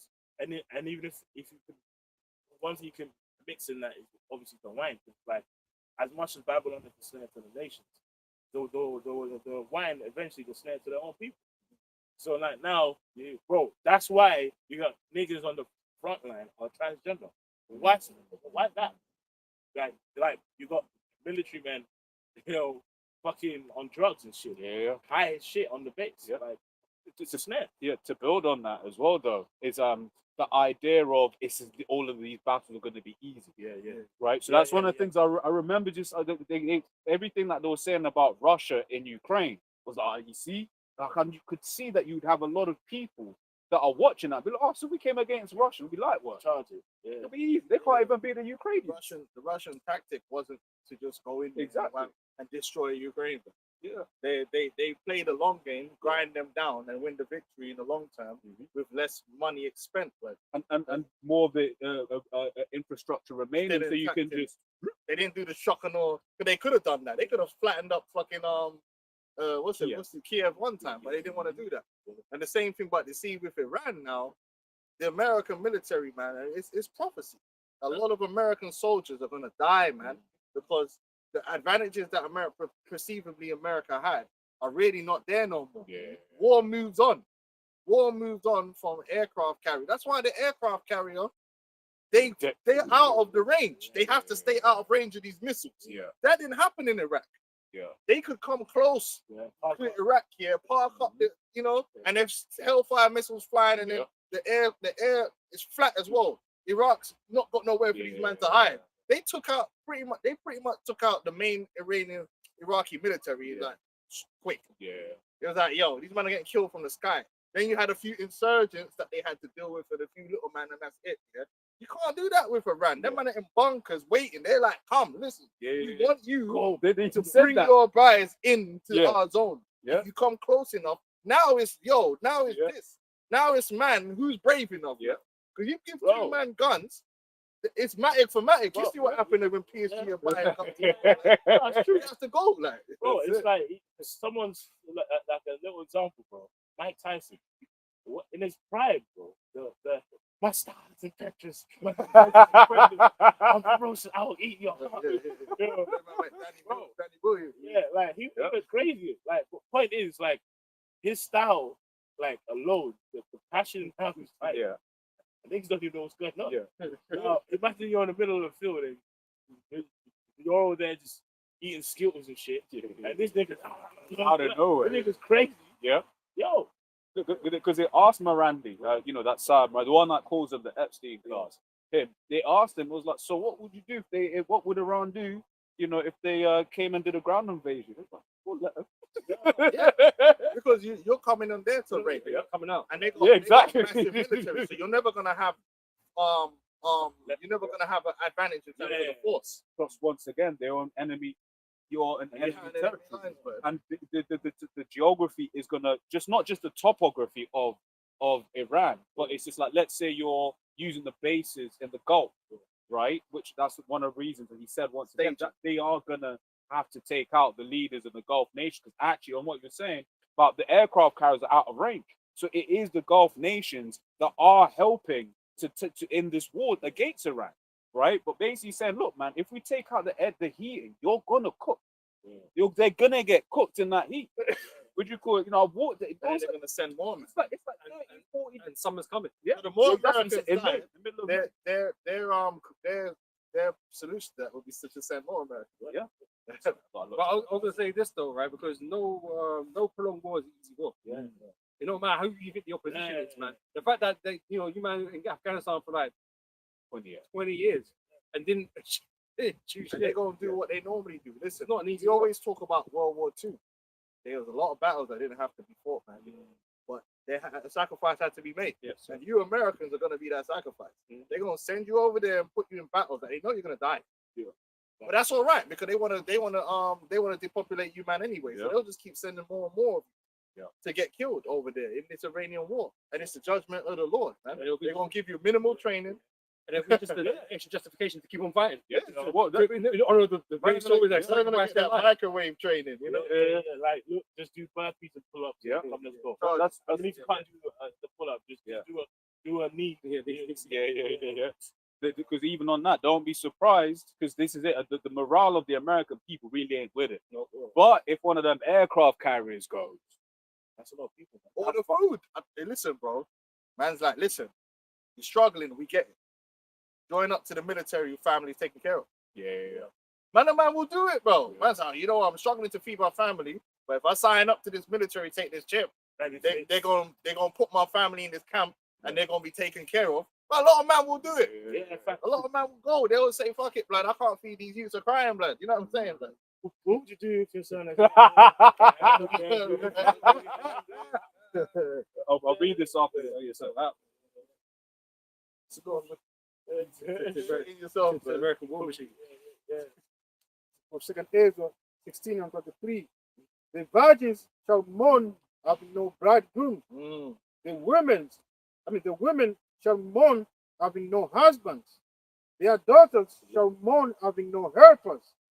In the wars shall their bridegroom be destroyed. Yeah, so this war, it's not going to be a war of infrastructure only. There's going to be a lot of blood spilled in this war. Right now, man ain't seen nothing yet. This is just the beginning. But there is going to be a ground war. The ground invasion is going to happen. And you Americans that they get sent over there, the Yeah. first lot of you ain't coming back. They're going to send you in there and you are going to die there. Yeah. Blaka. That's just like that. And then they're going to have to bring more. And that's exactly what happened in World War II. World War I was the same. When they started World War I, you go back to the official record, that was supposed to be done. Then all of a sudden, everyone's dead. Oh, shit. I need to do a draft because these machine guns are effective. They were just running dudes into fucking machine gun fire. Man didn't know nothing about this type of thing. And so, because those generals, this is the alleged narrative, come from the old school. In the old school, if you could throw men at it, you just throw men at it and overpower them with man. Man's running with their musket and muskets and bro, this thing wasn't working like that. Yeah, with the one with knife. Them man are just sitting there in this gun thing. They got the what's it called? The mortar. The mortar throwing it. A man just there going, and there's another guy just feeding it in. Bro, man's getting licked down. Your whole crew's gone, and then next man coming over the line. Same thing. This is gonna be that all over again because it's gonna go back to that, and it's gonna be drones this time too. Drones are gonna be. Bro, have you seen some of the videos of like Ukraine? Yeah, that shit looks deep, right? Oh, Random ass yeah, Ukraine, yeah. in the middle of nowhere. Yeah. And the drones What's and he's And he's trying. He's trying. And it just Bro, they got drones, they got missiles. They're gonna take a lot of men are gonna get taken out because just like in Saving Private Ryan, man's on the boat, they're getting taken out on the boat. Man's gonna get taken out on the plane. A lot of Americans are gonna die, and it's gonna be such a tragedy. Yeah. Right? They're gonna spin it and say, "Yo, this is we need to send more." And the more they send, the more is gonna die, and then the war is gonna get bigger, and in more regions. Because remember this one thing: if America starts looking weak, just know that's when other men start looking spooky now. They're like, okay, because what happened with CENTCOM? Them men are begging for the fucking THAAD missiles from PACCOM. yeah. Because they only have a certain amount of missiles and they've got it. So you got each general's got their own thing going on. So the PACCOM man's like, what do you mean? I was like, yo, we need your ones. Bro, don't you know we got China over here? Yeah. We're supposed to be protecting I need to do my job effectively. You use that, you got all your shit blown up. Now you're taking my shit. So then what does that do? You're weakening PACCOM. And that's why the Taiwanese second in what you call opposition. She was like, "Look, China, can I visit? Exactly. Let's deal with this amicably." If America gets bogged down into a war with Iran, which is already, don't listen to these Europeans. They're gonna get dragged in. It's just that right now they want this thing to go the way it's going, but eventually they're gonna send military over there because that's when they'll wait for it to become a problem when men are dying in the streets. Now they're gonna say, "Oh, we need to. It's our war now because people die." Send man over there. When you're busy over there getting slaughtered, all of a sudden you don't look strong in South America no more. All of a sudden Venezuela's like, "Yo, actually, boy." Obviously, if them when they came and match work before, we couldn't take on the whole American military, but them men are over there. Let the weak say they're strong. So all of a sudden you got man like Venezuela, certain man are thinking, you know what? Man, Yeah, use that here. if we go at America, what are they gonna do? All this So they can't react. now, what's it called? What's that called? No, that's not US. Yeah, that's not US com.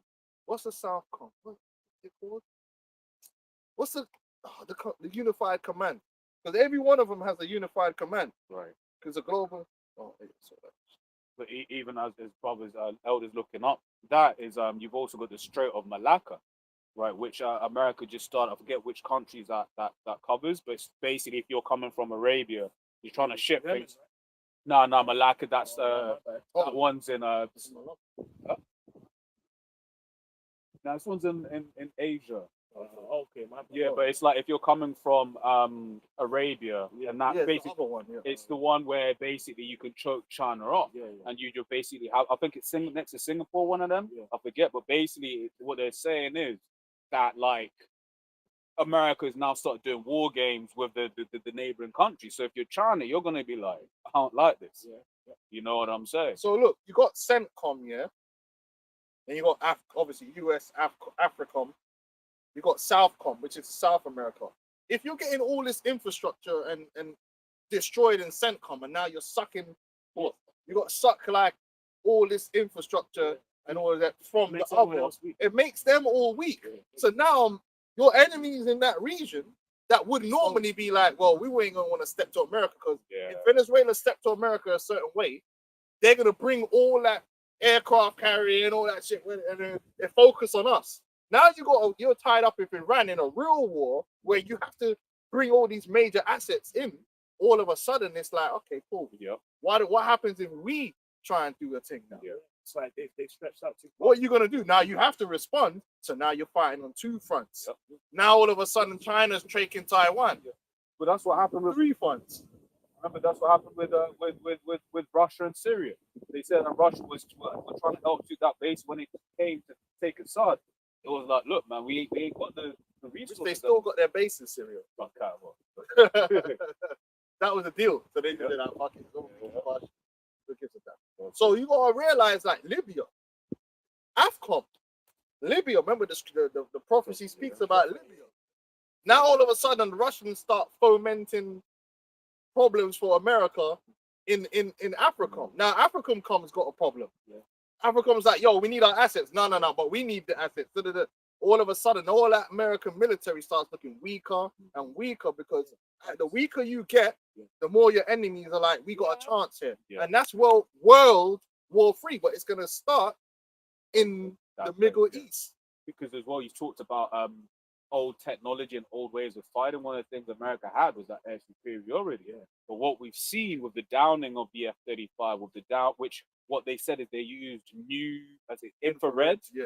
right? And there's, so basically, it's sort of like, well, you no longer have that ability to just fly unimpeded into a nation, because nations that do have the military Which they can arsenal, share. which they can share, because that's the thing. It's like they were talking about having aircraft carriers off of like trying to fight China, because they were saying, look, if you're trying to fight China, you have to stay 700 miles out, something like basically a long way away, because they've got hypersonics that can hit you, right? So, but then you got a problem of your aircrafts can't go in from 700 miles away. So that means you need the refuelers, but they're sitting ducks. And then one thing that they're working on as well, something called a squid, which is basically you got your submarines, which basically to raid sonar. Sorry, you can't see them on sonar, right? But a squid basically works on geographic, gravitational. No, it's acronym. Sorry. It's like I should explain. My apologies. To be fair, when I first read the headline, I thought it was like, but so the acronym is SQUID, and basically where it works allegedly is it uses the slight shifts in gravitational pull to be able to detect where a submarine is. So now your submarines are no longer invisible. Now your planes are no longer invisible. Then it's a real war. Yeah. There's going to be pain. Yeah. Pain on both sides. But that's what the Lord wants, pursuant to Isaiah the 34th chapter, man. The Lord wants there to be pain on both sides. And don't think we're saying that the other side ain't going to be catching it. Oh, yeah. Everyone's going to catch it, man. It's cool. Is it cool if I go? I've got a quick preset before. Yeah, just Yeah. let's go on and say in war, in 2 Ezra 16 and 24, in the wars shall their bridegroom be destroyed, and their husband shall perish for famine. So all of a sudden, America's fighting a war in South America too. Yeah. You know what I mean? Because you got certain South American countries that be like F America, man. Because the king bleeds. You know, I find interesting the sexual outlook towards this, the husbands are dying family. Now, obviously, though that didn't happen now, what was interesting is that because they had the ground invasion, a lot of their food supply was basically at lowest kind of standard. So the average troop is going on the battlefield. It was just a poor, like barely any minerals. Yeah, well, spam wasn't that from Vietnam? Yeah. I was dealing with the prostitutes as well. So that's minerals. Zinc levels, zinc depleted. But on that, even you're gonna have a whole load of nations that when this war happens, right, they're gonna be annoyed at the presence of America for all of them history. You're gonna make it hard. Yeah. It's sort of like why Japan don't get on with China and Korea, because they were just raping the women there. So if there was because Japanese are more America-aligned, if they're then fighting on behalf of America in China, bro, them people they still remember it, because this was their granddad, their grandma. You know what I'm saying? So similarly, a lot of the Japanese have a reason to hate America too. So yeah. Hey, Australia got some decisions to make. Yeah.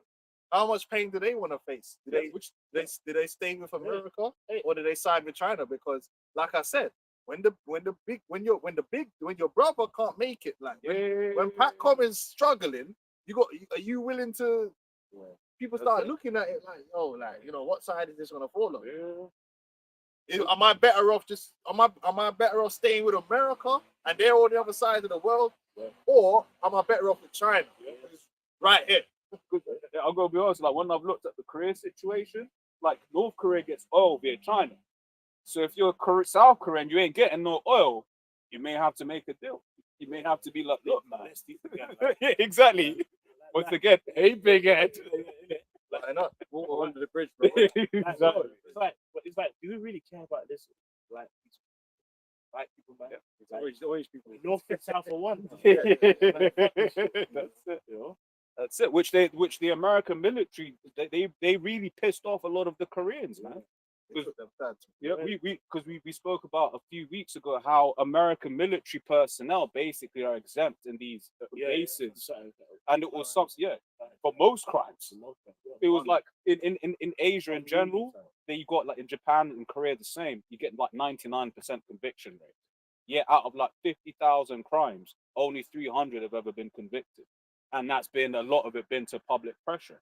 So same here, you had it with the American diplomat who killed a girl who was in Scotland. She ran over her and then just was able to go away scot free. People are going to be attacking these American bases. Oh, People are going to be attacking these American bases. They're like, you know what? Now it's time to get these Yankees out. Mhm. You know what I'm saying? They're going to turn on America around the world. Oh, because you got bases here in the UK. Nobody knows that the locals don't like the bases being there. Like they don't even know whether the bases have nuclear weapons on them or not. They're like, yo, what the hell is These man here, like I said, Europe, they're going to jump in. This pussy. Until the end, when they decide they're going to nuke America. But they're going to go over there and die. Starmer, yeah, go on. It's Joel chapter 3, verse 9. So proclaim ye this among the Gentiles. Prepare war. Wake up the mighty men. Let all the men of war draw near. Let them come up. Beat your plowshares into swords and your pointing hooks into So spears. this is what these nations have been doing. They've been dying. And the funny thing is, bro, this Pete Hegseth, man, he's a gift that keeps on giving. Man said, like, when they 2 days before, Trump was like, oh, we can't be paying for the daycare. We got a war to fight, right? So he was basically saying, look, the war comes for that, right? And then Pete Hegseth said about Iran, like 2 days later, he was like, well, you know, see, this is why the Iranian regime is evil, because look, they've got all these weapons and these drones when they could have been spending that money on their people. No. And this is after they asked for more budget for the war. Bro, these men are crazy. I know it. But the point is, all these nations have invested heavily in their military. But the thing you gotta realize about the American military is it's a scam. Yeah. The problem with the American military is it just got too much money. And there comes a point where when you got a blank check here, man just take the piss. Yeah. And that's what's happened with the American military, whereas Russia didn't have the blank check. Yeah. They didn't have the world reserve currency to run with. So when they came up with a missile, bro, Best missile. man, I'm gonna give you a certain amount of money a year, but bro, if you don't fucking come up with something that works, you're gonna kill you.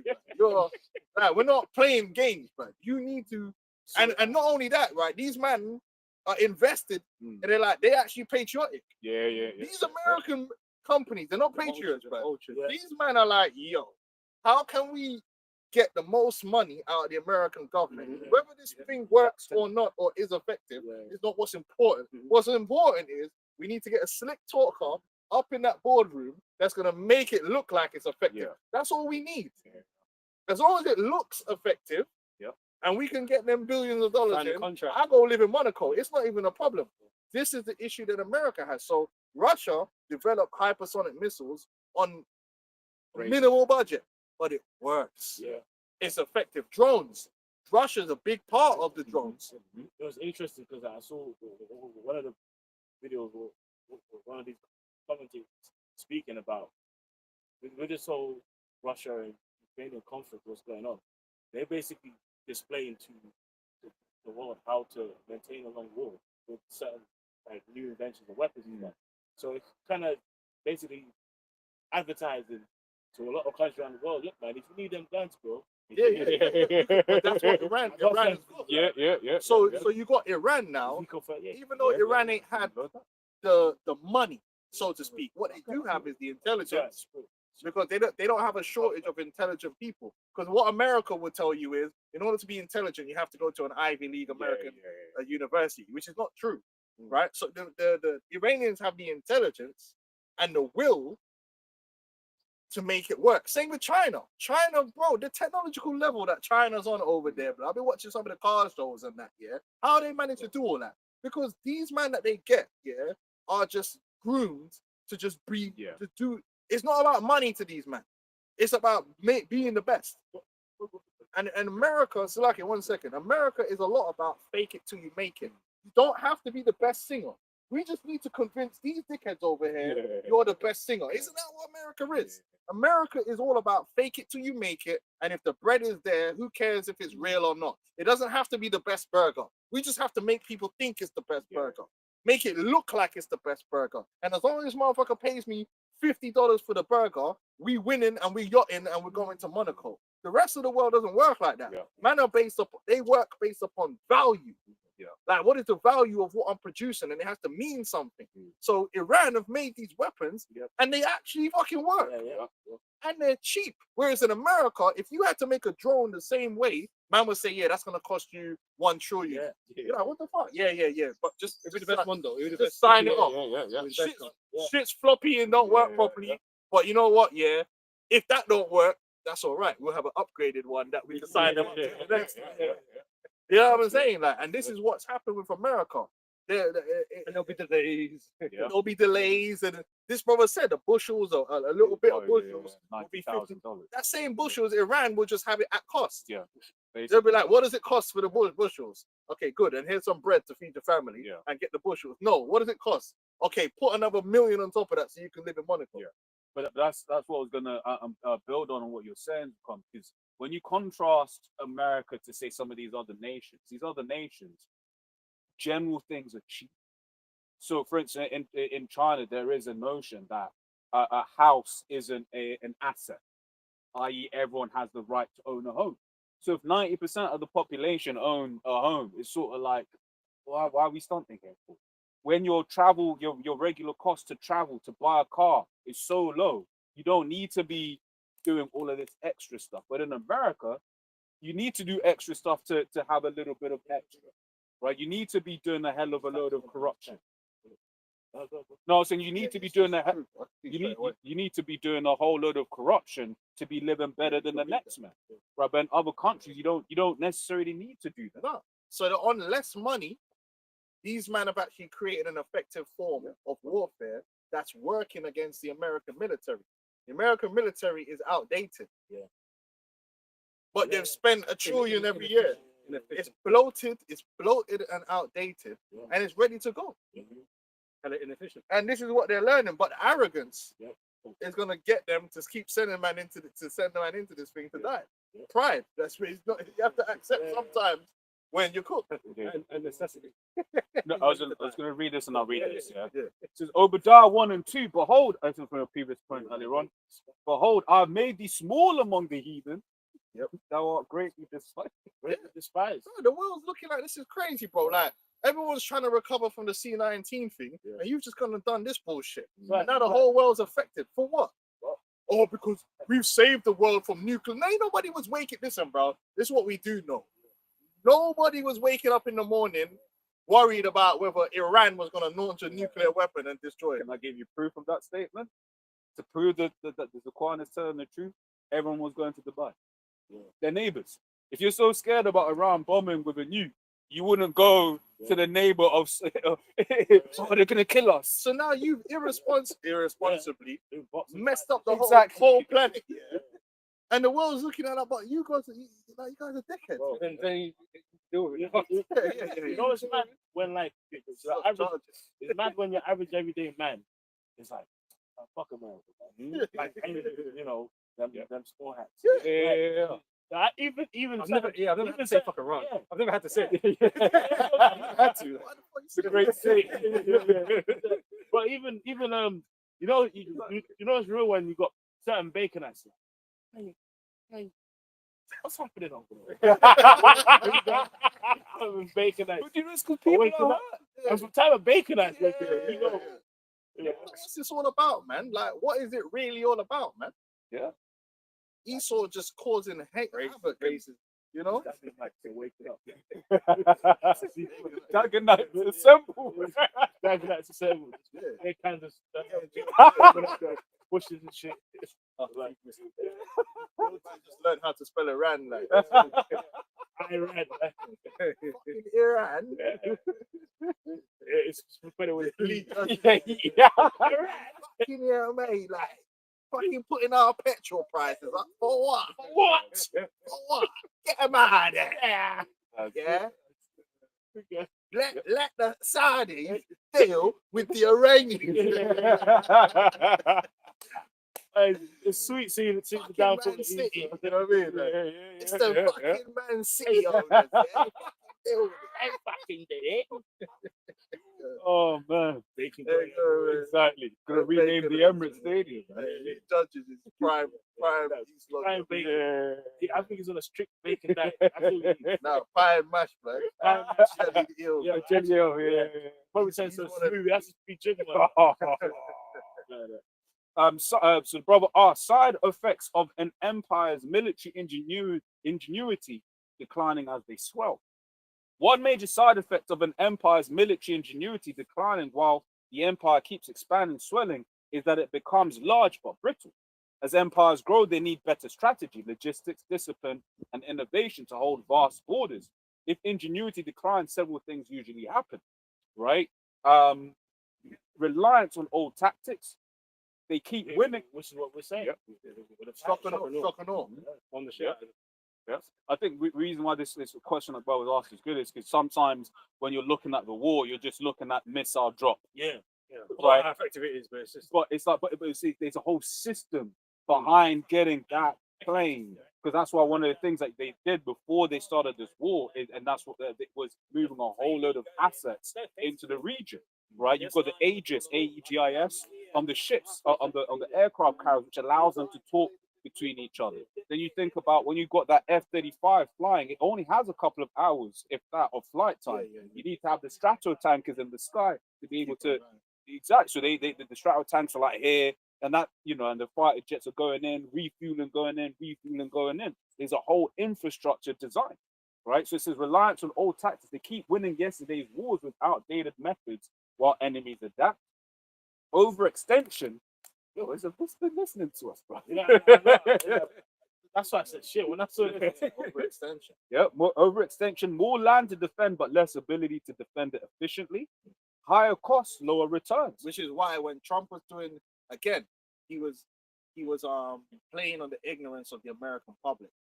NATO is instrumental in the projection of American power throughout the world. It's an absolutely effective staging ground for American military to go into the rest of the world. If you were to remove all the military bases from Europe, America's global empire collapses. Period. Even if you look, a lot of times when they're tracking American attacks, what are they tracking? Movement of planes from where? UK bases, American and French bases into the Middle East. Not from America. They don't start from America and go, rarely, no. The ship moves from America to Europe, it's there, and then from Europe, it moves from Europe down. You know, and that's why there's been all this talk about the Chagos Islands, right, and all of them places. And when you look at some of these bases, you hear about them. Oh, yeah, the American military base in Guam, and you look where Guam is. It's like, you know, so they were never going to withdraw the American bases from Europe, and the American presence in Europe was never a charity. It was all part of the projection of American military, right? But really, Trump is planning for America to be downgraded, and as it is, the minute you start talking about, well, maybe I shouldn't leave Europe then. Yeah, that means the American empire is over. You're packing up and you're going home because you're done out here, which is eventually what they would want to do, but it ain't going to be a home to go back to. That's what we're trying to tell you, because the scripture says thermonuclear destruction is going to destroy America, man. So it's going to be worse than downgrade. It's going to be wiped out. A mercenary dependence. Instead of elite citizen soldiers or motivated forces, they hire outsiders with weaker loyalty. Yeah, it's like, bro, I just came to do a job. Like, I don't like, so that passion isn't really. Well, you got a lot of ex-soldiers talking. They're like on the internet saying, yeah, well, you know, if I don't know what I know now, then it's like, yeah, that Iraq war was bullshit. Like a lot of these, if you actually listen to a lot of these guys, the famous ones, you know, you got that the Negro, the sniper done.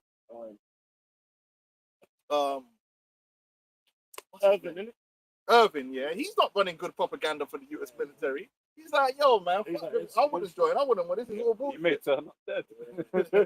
You know, a lot of them guys are saying, yeah, Iraq was bullshit. If we had known what we know. I lost a lot of friends over there from bullshit. Even his recent, he said his boy killed himself like a couple weeks ago. Yeah, he got pulled out for night. Like, his boy. Yeah, they gotta start taking things out, man. They're not good for morale. Yeah.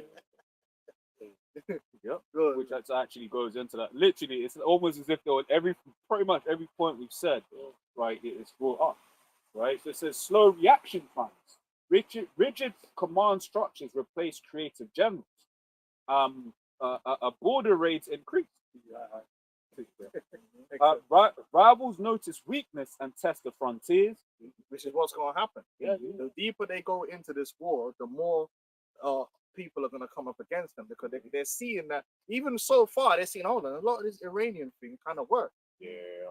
Like they absorbed a lot of the pain, but America ain't having it their own way. Yeah, it's, You know what I mean? it's just like boxing when you got boxers that fight a certain style and they're going for everyone. Yeah. And then someone finds a chink in their arm and the technique, Yeah. and the boxers just exploited and Yeah, it's but because the dad system basically works. Yeah. It's basically the pure boxer. Yeah. You know what I'm saying? Like, you know what I mean? A boop, you hit. But then the pressure fighter thing, the drone strike, just negates it. Yeah, just send 500. It can't catch all of them because it has to respond to each one. Yeah, it doesn't know. Yeah, so it's just like you could. Reminds me of Adrian Broner and my daughter. Yeah, the pressure. You try that slick shit and then like bigger phone. Yeah, but then now all the other nations know. Okay, so this dad system was powerful, but now we know how to make it obsolete. Which, to be once again, actually, Russia showed them that. I forgot if it was a dad or one of the other ones, but when they were hitting it in Ukraine, right? It showed, oh yeah, you just send loads of decoys, so you get some missiles that actually have decoys built in, so it's coming down, and then like a whole load of decoys will come out, and then the system, so it's true. And these missiles are expensive, and the Iranians know this. And they can Right. only make so Many. and you got a system that the production is not Takes fast. not fast. It's slow, so and you can start depleting them. And a lot of the components come from China. Yeah. You know? So yeah, it's peak. It's big, yeah. Because you know, there is something to that. Some like, you know, they observe their weaknesses. We're like, look, man, we can't compete. But what are your weaknesses? Right? Let me look. Okay, cool. Making life difficult for you. Exactly, because when you're looking at the protection of Israel, and that's how you know that Russia and Iran has been doing a lot of damage, is the Israelis used to get like a 5 or so minute warning. Now they're not getting any warning. But when you look at how they were getting that warning, with all of the different radar systems on the way to Israel. So if they're not getting any warning, one can deduce. It's like what does Trump or America expect to do if they blow the load in Iran, right? And then Russia and China start doing madness. What else to do? Oh, we don't need no. Oh, we can't need no. You know what I mean? What do they expect to do? Yeah, that's why. Well, We can. the whole argument was foolish because if he said, "Well, Russia would take Europe," yeah, and then Russia's more powerful. But anyway, but that's me thinking in a logical geopolitical mind, and you can't think like that when you're dealing with the theatrical, you know, reality TV show. Nothing the whole Greenland thing. Like, yeah, they already had a deal to do what they wanted to do in Greenland. It was all bullshit. Like, none of that needed to happen. But it was good for, you know, the theatrics and the spectacle Same of with it. Venezuela. It was like, no, their infrastructure, they can't just turn it up. Their infrastructure is degraded to pump that oil, you know, to the levels required. So it's like, what are we doing? You're the one that put sanctions on it. Exactly. That ruined it. So border raids increase, rivals notice weakness and test the frontiers. Internal power struggles, the fragging the brother was talking about earlier on in Vietnam. The army becomes political rather than professional. Psychological decline, reputation fades. Once enemies stop fearing the empire, challenges multiply. Iran is like a hero now. In the eyes of the world, they're the freedom fighters, standing up against the great Satan. It's a fact. Everyone's on Iran's side. Even man in America on Iran's side. But that's insane. Didn't brother post a post earlier on saying that if you're against this war or something like that, you're unpaid. It's in the chat. I think I saw it in the chat. There's somewhere. fully man in America and in Britain that are like, yeah, like Iran is the good guy. Well, even Scott Ritter, the passion he talks. Yeah, Iran is the good guy. A lot of people are waking up to the fact that America's not the good guy, Mm. and they're cooked. So going back to what we were saying about that the weak say I'm strong, man. They've used ingenuity and spent money. They've diverted money from food, like they said, into these weapons. And even though they've not spent as much as America, it's effective because America itself is a farce. Yeah. Oh, you know what America's like? Food. There's a documentary I was watching on Netflix showing that America does not produce great cuisine because great cuisine is produced when you got less. Mm. So it's like in Ghana, for instance, man only have tomatoes. Some man made jollof. When you got a little, when you just got abundance of meat. When you got abundance of meat, you just slap that thing on the grill, yeah, and it's great. It's a great meal. You don't got to do nothing with it.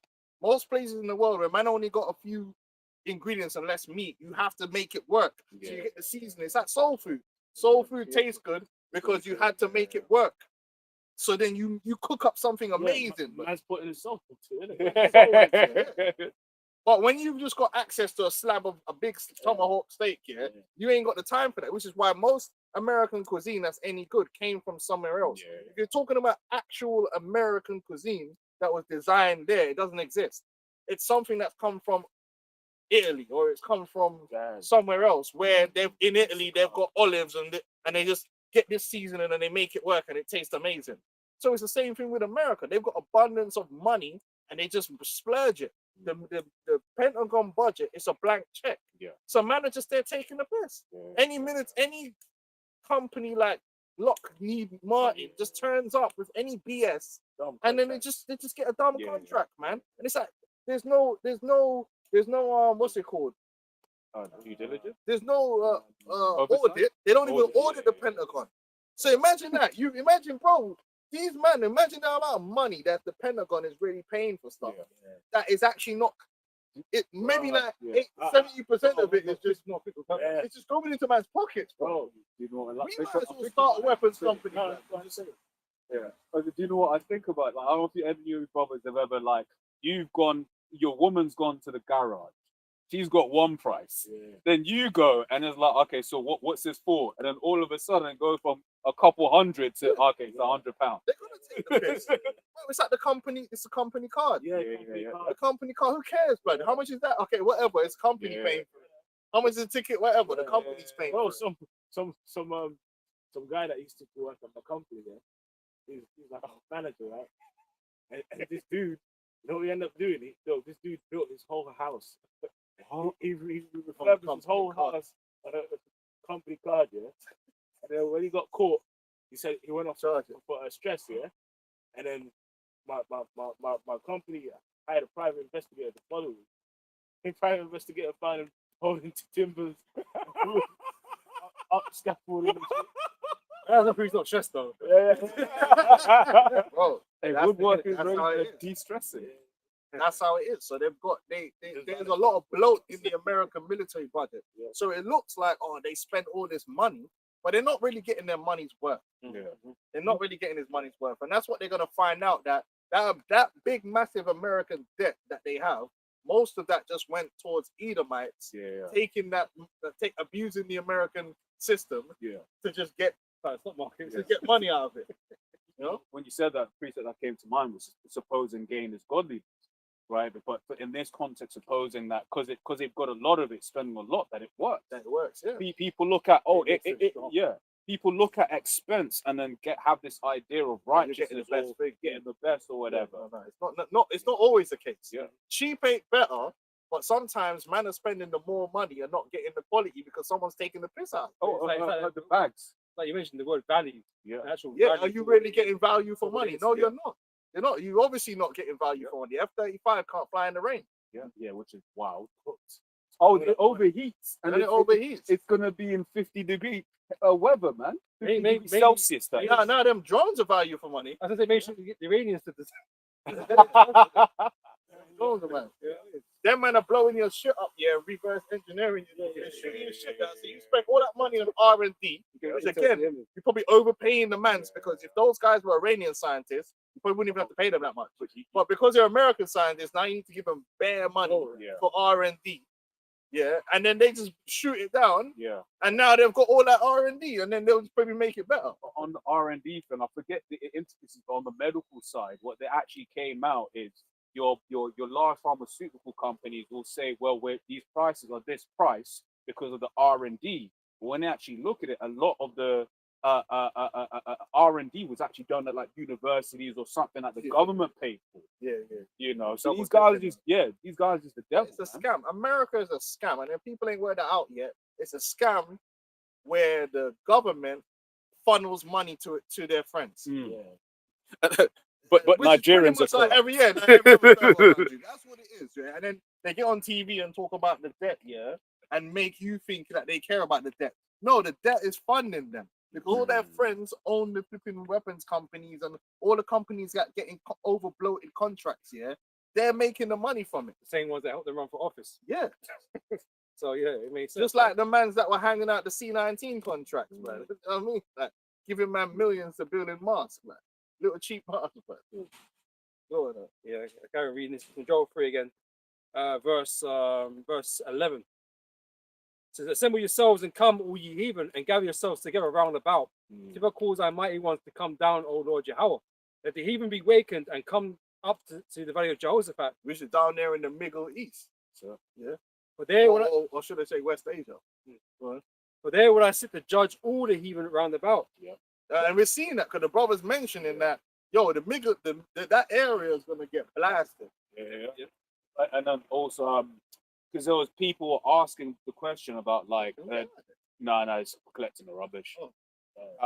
One of the things that they were asking was, what would happen if America attacked a Chinese ship?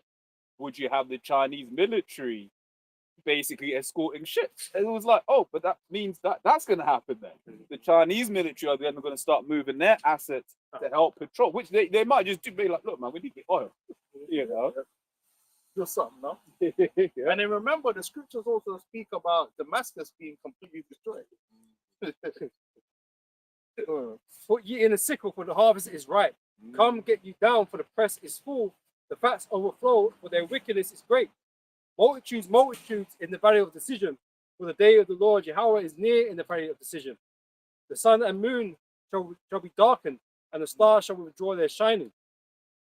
You got certain Iraq, you got Hezbollah, you got certain Iraqi mans, and Libya, certain man from Libya are gonna jump in. The thing's just gonna grow. Yeah. Sudan can get pulled into it, Yemen. Uprisings. Yeah. People start getting pulled into this, and before you know it, it's a worldwide. It's spread. But Gaddafi's son is still alive somewhere, isn't it? No, they just No, came no, I think They it's killed him right. recently. recently, yeah. Like, But they got some other man that they're backing over there. yeah.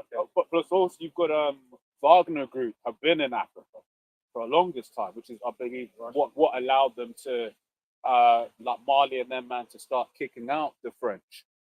You know. Yeah, well, man. Isaiah 13 and 17. Behold, I will stir up the Medes against them, which shall not regard silver, and as for gold, they shall not delight in it. Their bows also shall dash the young men to pieces, and they shall have no pity upon the fruit of the womb, that I shall not spare children. Because when you launch nuclear weapons on a country, everything It's done. they ain't no they ain't the babies. Amicability. And so when they launch them nukes on America, they're taking America out. Yeah. There's no human rights there, bro. This is gonna be that's what's gonna happen. You know, the decision is gonna be made. Yo, we gotta end this, man. And the way to end it, because the conventional wars is gonna be mad. So it's like, listen, we just need to end America, and that's gonna be a decision everyone's gonna make. Yeah. Even Europe. Yeah. Like, you know what, man? The best way to end this thing, because it's getting too peaked. We need that destroy better, America, man. And it's the will of the Heavenly Father. That's the will of the Lord. And I always say I find it spiritual by the map of where America is. It's like, imagine it was in the middle of Europe and Asia and shit. It's over there somewhere. Like it's over there somewhere. Yeah. Send them all and let's get all the missiles over there. Yeah. everyone who's got one send it. Yeah. You know what I mean? Like that's Which even Well, on yeah, that. yeah. One for you. Yeah. One for you. Like, All them cities, man. Yeah, I don't know how it works, but you know, America's actually got a lot of their nukes in some of these nations that don't officially have nukes. I don't know how it's going to work in terms of prophecy. I don't know that, but you know, the Lord God, he's the angels. Yeah. isn't it? That's it. Yeah, the Lord Angels- hijacked the system. Yeah. man. Yeah, it 'cause says all remember- you that bend the bow. But remember, there's stuff that's happened. They've been on near like military silos. And the shit's Yeah, counting but down. it's, Oh shit! Well, I Maybe was speaking about that the other day, right? But obviously, you know, Esau's got all the AIs up in his military net now. What was I gonna have the AI, bro? Oh, yeah, bro. You know what I mean? Like, His AI is his angelic intelligence, bro. That's it. Which is the angel. The Yeah. angel is gonna be like, Yeah. right. You know what's funny though, because Esau loves doing like predictive that. programming. Esau loves doing predictive programming. But in all of his films, the AI turns on him. That's it. That's it. All of the films, the AI, it shows you that an eagle, the AI was like, wait, these men are wicked. Yeah, man. Well, He's got conscience. So after you said in the chat about the Claude thing, where they wipe the database, I was like, well, that's what the AI is doing. Yeah. Well, who's to say that most I know how the AIs fuck up your Yeah. military shit? Yeah. Stop your shields from your rockets from launching and all Yeah. these things. Because they've done that in the past. We've who's done that? But the angels could do it. That's what I'm saying. The but angels just be like,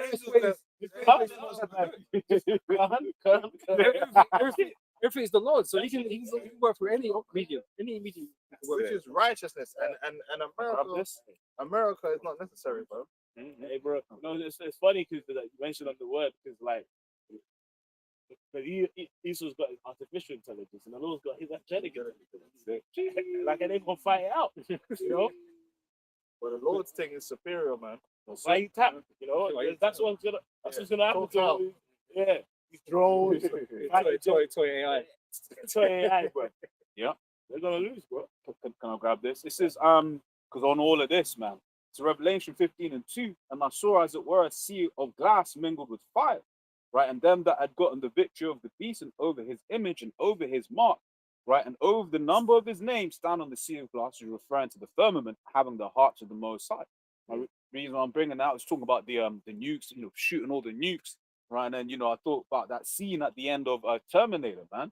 Right? You got the music playing, but you got that scene from the heavens, just looking as all of the nukes help that land.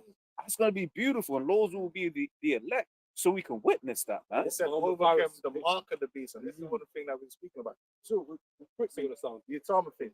Like, this is why we're pushing heavy about the mark of the beast, because a lot of men are going to get caught out by that. The pressure that's going to come down the pipeline to take that mark is going to be real. It's going to be real carnal pressure, where it's like you can't do this, you can't do it, or you can't access this food, and it's going to be pressure, and that's when you're going to have to trust in the Lord. And if you don't trust in the Lord and have faith, man are going to break to go get whatever they're going to get for that, and they're ready to drop it, man. The infrastructure to have that kind of system is already ready. Yeah. The infrastructure is there. They just tweak a little thing here or there. The banking system itself can easily switch over to a system like that.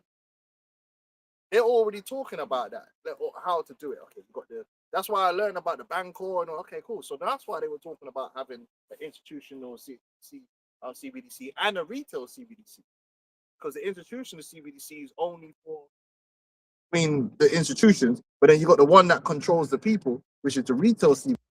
Grab this because I saw it the other day.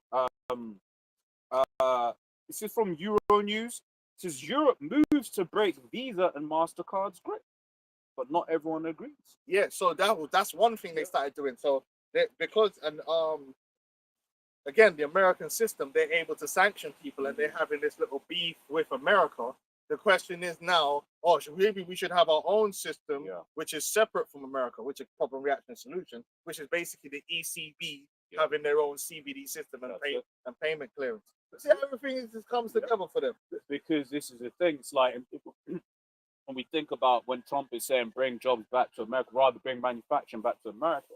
If you're building a financial system today, you're going to be like, for instance, why the London Underground ain't as good as, say, the undergrounds in other parts of the world that came later, because they looked at the old way that we did it, and then we were like, yeah, we fucked up here, fucked up there. You probably don't want to design your system that way. same way. If you're building a new monetary system now, you're gonna be like, wait, why is everything? This is inefficient. This This is is not right. inefficient. It's not work right. Why does the money not move Saturday and Sunday? Which it does, but you get what I'm saying. It's like, why does the money not move Saturday and Sunday? That's a bit silly. But then as well, because I was asking the AI what the difference is. I don't know if you brothers have seen making tax digital. Because I was like, isn't it currently kind of technical? But it was basically saying it's to the point of basically to basically get like a rolling number, almost something like that. But it's this idea of being up to date with what the text actually is. And then you're talking about these systems now. So what we're seeing is this system basically coming together and being almost complete. You know, it's like you go to third world countries, they've got biometric passports. And those be the most third world. Ghana, blood. The Ghana card. The chip is life, blood. Bro, for real. Like, bro, I'm there. Someone's got a smartphone scanning my face. I'm like, What's going on? just to get the card. Yeah. For real. Like, they had a eye retina scan of it. Yeah. Niggas got a fucking a straw fucking Yeah. garment. On. I want No, it's real though. Yeah. No, but I was like, what's nigga, this? nigga riding a donkey, blood, and scanning my stick. but I was the next actually point so that I was real. gonna make, because it's like, why would nations that have much more important things to do, right? Because it's like, let's be real, we'll say the roads, some of the roads in Africa are atrocious. They won't fix the roads, but they'll build this infrastructure. And it's also that term, bro. You know that Africa. we always forget this term. Forget it. But basically, there's a term in tech where, like, under the developed countries get the new shit and don't have to go through stages of like landline and shit. It's there's no point of them having because they never had that. they never had it. So they can just skip over it. Yeah, they skip over it. And on that, because we just said the roads are terrible, right? How does money move from the bank to all the different banks? By road. You got the G4S trucks that have to bring the money physically and put it into the ATM. Yeah. But if you've got them, and this is another thing as well. When you talk about size, right? You know, these African countries are massive, right? And then you're talking about bad terrain. Then you're talking about terrain where it's just like, you know, you got to send up prayers to go into that terrain. Man, end up like AJ. yeah. Mad. Yeah. You know, so it makes sense that you would just jump straight into mobile money. Yep. And I think that's why they had China. Like, I heard that you don't even have, there probably ain't no Apple stores in Africa. Yeah. Because it's not feasible Not for feasible. the whole world to have a £2,000, oh, what, man, they're like £1,000. Yeah. £1,000 iPhone or whatever. No. So obviously that's for the slaves in England and America to buy a damn fucking. When you look at iPhone distribution, it's quite literally how rich that country is. Yeah, they let the slaves buy the high end bullshit. Then but China, Huawei and all them man make a fraction of the price, and it's just as effective. They better. So that they can give it to the online. Man's riding a donkey with a smartphone, you know. And Starlink is a big part of that as well. Yep. Right, which is why you're now starting to see what was it like Vodafone, one of these UK companies now saying satellite calling. Right, you're also seeing the iPhone already has satellite messaging and stuff like that. Right, so basically the point is, it's like when Elon Musk, it ain't about philanthropy, right? You ain't gonna spend billions upon billions of pounds to put satellites. Exactly, Prison Planet. You can't hide it. Yeah. It's interesting because the term we found that time had a different name, but it's the same thing. This is technological leap program, right? It says, and they give examples there. It says mobile phones replacing the need for widespread landline networks. Now think about it. When's the last time anyone's ever thought of a landline?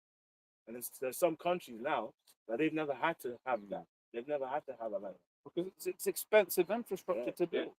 If you can skip it, just skip it. Yeah. It says mobile banking in parts of Africa skipping traditional bank branch expansion. That's a good point. Because you might see like your odd bank here and there, but it's like viable branches. Yeah. You know what I mean? Like banks are moving away from branches here. Yeah. It's like just everyone's. That's why I said over there. I saw it. Your SIM card is your life. Seriously, you don't. If someone like you rather have someone rob your money than your SIM card. because they use something called mobile banking. So I can actually transfer funds out if I have the SIM card. And people like live and die by the SIM card. That's how bad it is. Yeah. It says Yeah.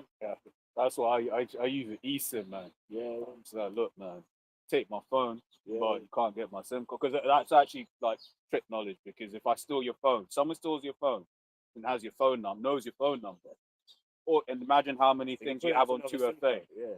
where you use your phone number as your two-factor authentication.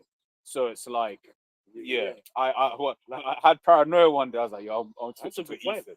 Because if there's someone who has your phone, they just need to take the SIM card. Yeah. And then Now you reset your life. yeah. I see everyone here is like, all right, Carlo, I'm gonna switch over tomorrow. Like, I'm thinking about That ominous feeling. Like, that was kind of right. yeah, bro. that's a good That's point. factor, but I'll be using all the apps. So, Okay. but yeah, you Yeah, know, but yeah, SIM man, there's a card. lot of things you use the mobile. Yeah. It says solar power and batteries bypassing large centralized grid build out. That's what China has done. That's why electric cars make sense in China. Because once again, you think about all of the petrol stations that have been built around England, all of these different, Infrastructure set up for petrol, not exactly. electric, You know, whereas China, when they're building something new out, they're building new cities. It's sort of like, well, no point. Yeah. Like we're already having to run the power lines, so then fuck, we'll just build the power And their the batteries that they got over there. different level. The new BYD charges like a petrol car. It's crazy. It's like 5 minutes. That's crazy. Yeah. That means that you can actually have electric trucks that are probably feasible, because one of the biggest problems with having electric trucks now is the range, the battery size, because it affects the load that you can carry, and then the charging time, and then obviously, like you said, they don't have the infrastructure. But in China, if they're building the infrastructure where you can get the chargers in, like you can have the system. I remember looking. This was maybe back in 2023 or 4. But hold on, that's why the scripture says, "Woe unto Babylon and Asia," because it's been a partaker in their sins. Because they signed on to the MOTB. They've been signed on to the whole New World Order system. The East signed up to it completely. That's the New World Order right there over there in China. They just need to bring that shit over here and bring you Americans and your British people down a peg. You need to go down to the third world status, and get chipped. Yep. They built it on a nation that were already obedient. Ready for it. You know. So they're about to take everything you got. So Most you could do is sell your image, man, and you're gonna start seeing that happen. Well, that other guy's already done that. The black. Oh yeah, can't be late. Whatever. You're gonna start seeing more people just say, You know the one that charging. does the Yeah. gestures? how easy, bro. Yeah, that, He sold his image, so now you're gonna start seeing actors. They're gonna just take a payout just to sell their image forever, Yeah. because they ain't getting jobs anyway. So Yeah, they might as well just sell their voice and their image and just get a payout. That's what you're gonna start seeing happening. Rappers are gonna do it too. Yeah. That's Because like, fuck it. They say, listen, we'll give you 5 million and then we'll just take your image and just take that, charge it. Yeah. Move to flipping Thailand or something. yeah. Well, it's demonic. Because even that guy you mentioned, it's like what made him famous was his whole silent mute comedy face expression and shit. And it's like, nah, he just sold that. So there's just a computer just making Generating. like skits that's not even him, like where you can't tell if it's actually him. Oh, Yeah, that was the beginning. That's So crazy. now you're living in a world where, again, the avatar version. You know? Yeah, it's funny because you're gonna have a Elan, man. It's probably got a laughing gas out. Yeah, laughing gas, you know. Bro, You're like, living with Bravado. a car beefed up like that, bro, you gonna die, bro. Yeah, that's definitely that laughing. That's why they're always crashing. But Yeah. Yeah. Elon. But they're telling me these men want to be terrorists. Elon ain't on me. Elon Elon got want to some buy a white BMW a white one, bro. A white BMW. with Movado on the playlist, and you know, some rap music and and charger play. And Occasional white girl. Yeah, if it's even better. Even better. They don't want to blow nothing up. White BMW.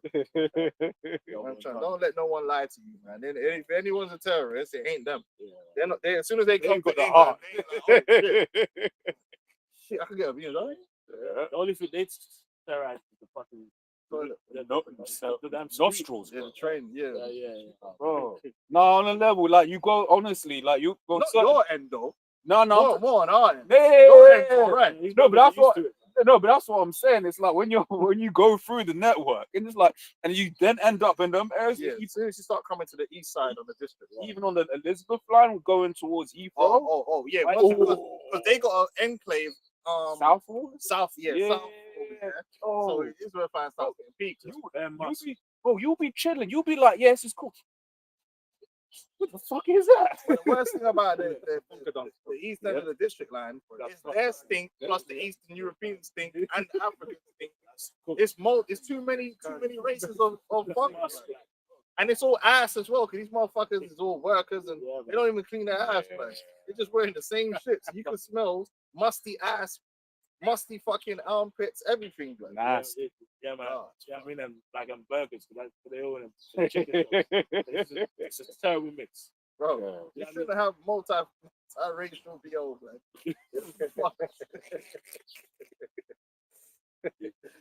Elon Musk, boy. Yeah, go on, man. We get to the last couple of scriptures and we close up. Oh my goodness, man. Habakkuk 2. Well, I'm still reading like in Isaiah. So Yeah, come on. I literally one more verse. Yeah, come on. And it says, and Babylon, the glory of kingdoms, the beauty of Chaldees' excellency, shall be as when the Most High, this is back in Isaiah 13 and 19, right? Shall be as when the Most High overthrew Sodom and Gomorrah. It shall never be inhabited, neither shall it go up from generation to generation. That's spooky. That's where all this is headed. Even in the arrogant, and that's why it's beautiful. The way Trump speaks here, all that arrogance he speaks with, that resonates with the American people. But they love arrogant. It's tough leader, the arrogant. Oh, we're the greatest. When everything's the biggest and the greatest and the hardest, but it's crazy. Yeah, we're the ones that destroy nations. We'll end their civilization. Oops. Because you're the civilization that's actually going to be ended. I remember he even said, if I remember, he can do it in an hour.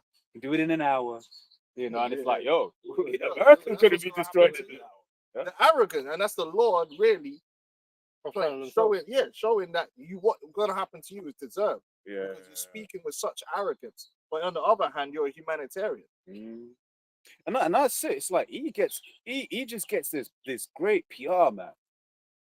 He's caused all of the pain in the world, but he's the good guy. Be a badness, like. But that badness is all them chickens is gonna come home to roost, man.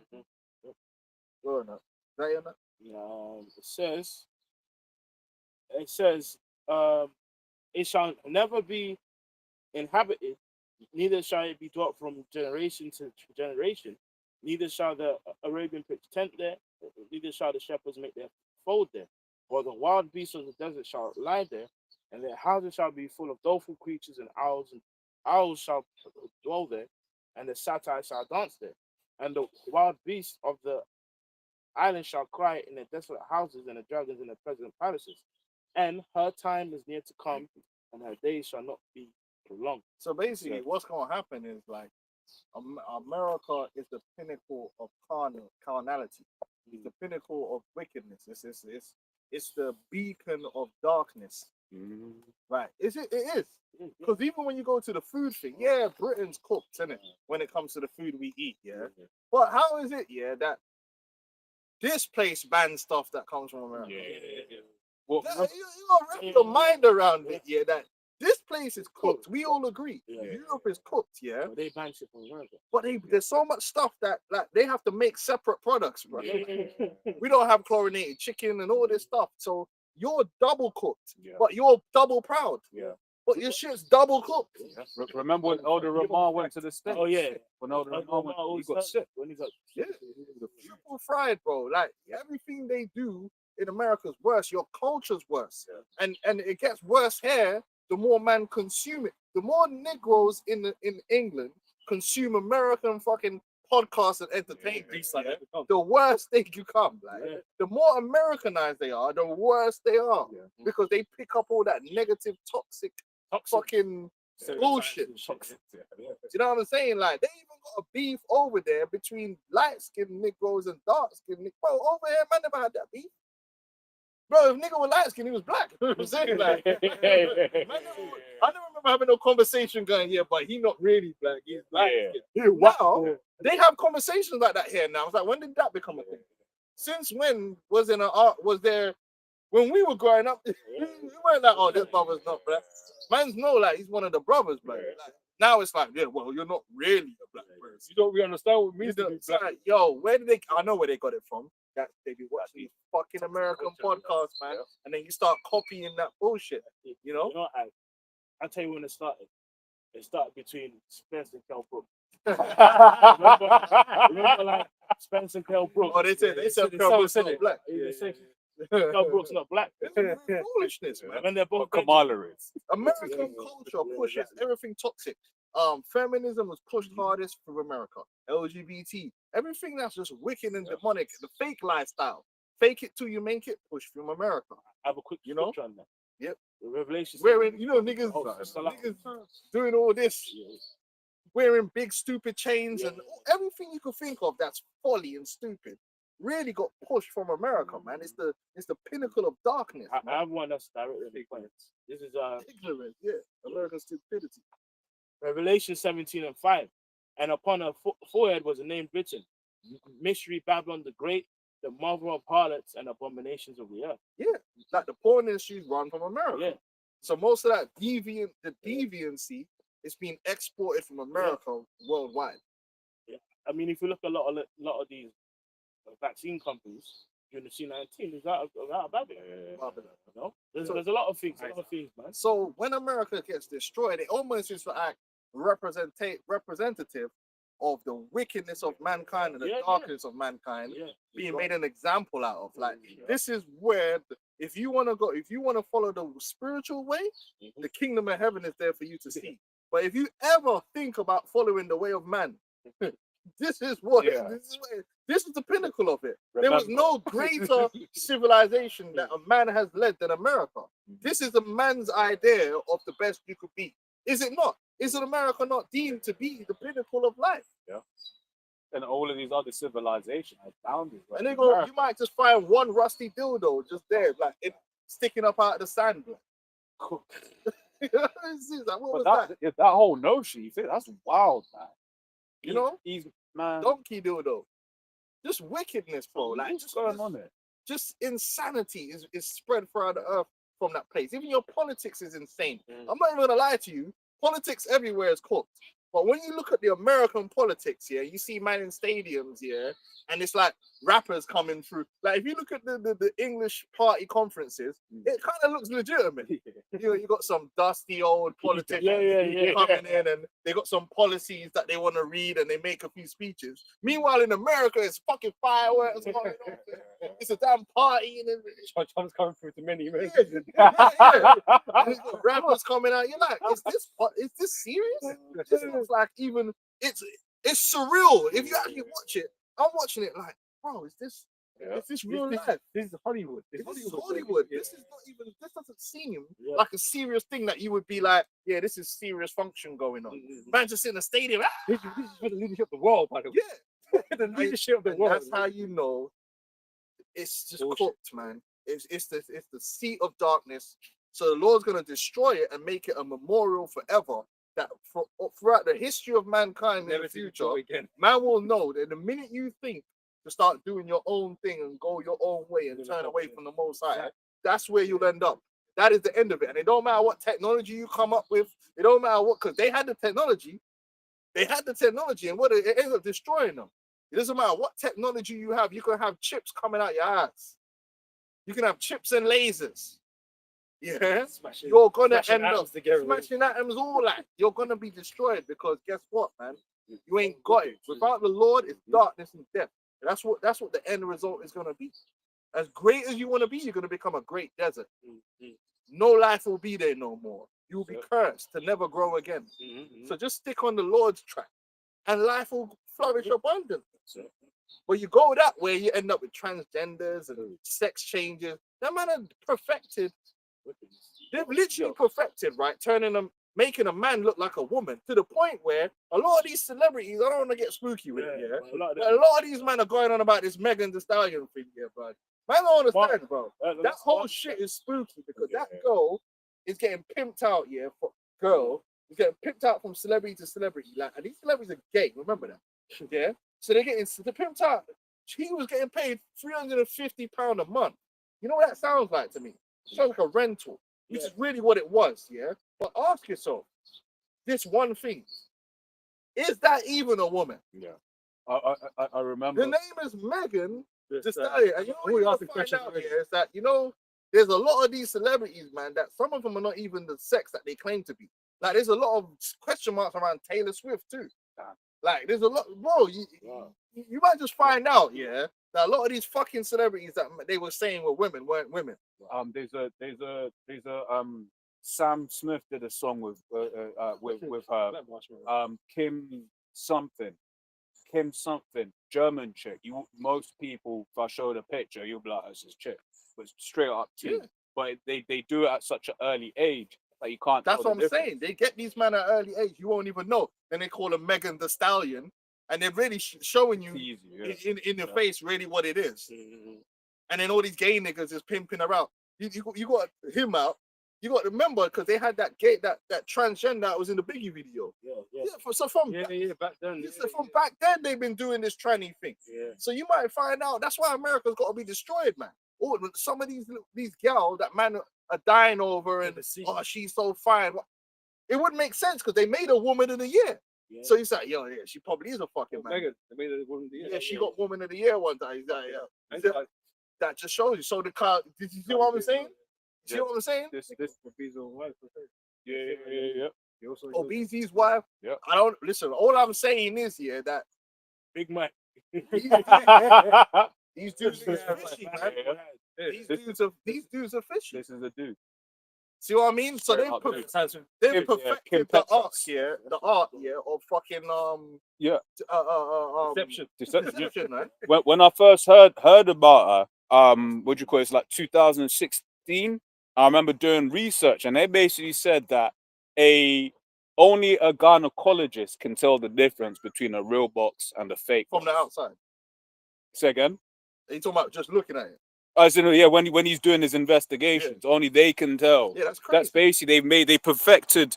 Like it gets nasty. Stay away from chicks with money. Yes, I won't offend brothers. A lot of men are dying after these celebrity chicks. Some of these celebrity chicks ain't even fucking. They're not even women, man. Some of them are straight up plants to fuck your mind up. They're really men. So what? That To corrupt you. corrupt you. It's like it's showed in the Biggie video. Yeah, No one really ever cut to that. yeah, Why was it at a funeral too? yeah. It's a thing as well. It's like when you look at you may be like there are certain signs that it's a woman. Yeah, they've done that too. Yeah. It's nasty. Niggas is gay, man. You forget most of these celebrity dudes is gay. That's their favorite feat. Yeah. That's parade, bro. It's called Megan Thee Stallion, man. How you gotta ask yourself, man. I don't trust none of these On celebrities. day one, it was just suspicious, bro. Mm. Day one, like Megan Thee Stallion. Why you call a stallion for? That's a male fucking horse. Because remember, if they've had that elite level surgery even 30 years back, means they could potentially have someone that's 30 right now that they wouldn't know. Look at the Titans. The Thai Chinese. Yeah. Oh, they're fucking bro. That's why I don't go no Thailand. Don't trust none of these, man. Like you can't trust Hollywood. Hollywood's got One, didn't it? You'd be surprised. You'd be surprised how many of these females are not females. Yeah. Man. Some enchantments. Yeah. They're just because this is Babylon, man. Sodom and Gomorrah, man. It's a sacrifice.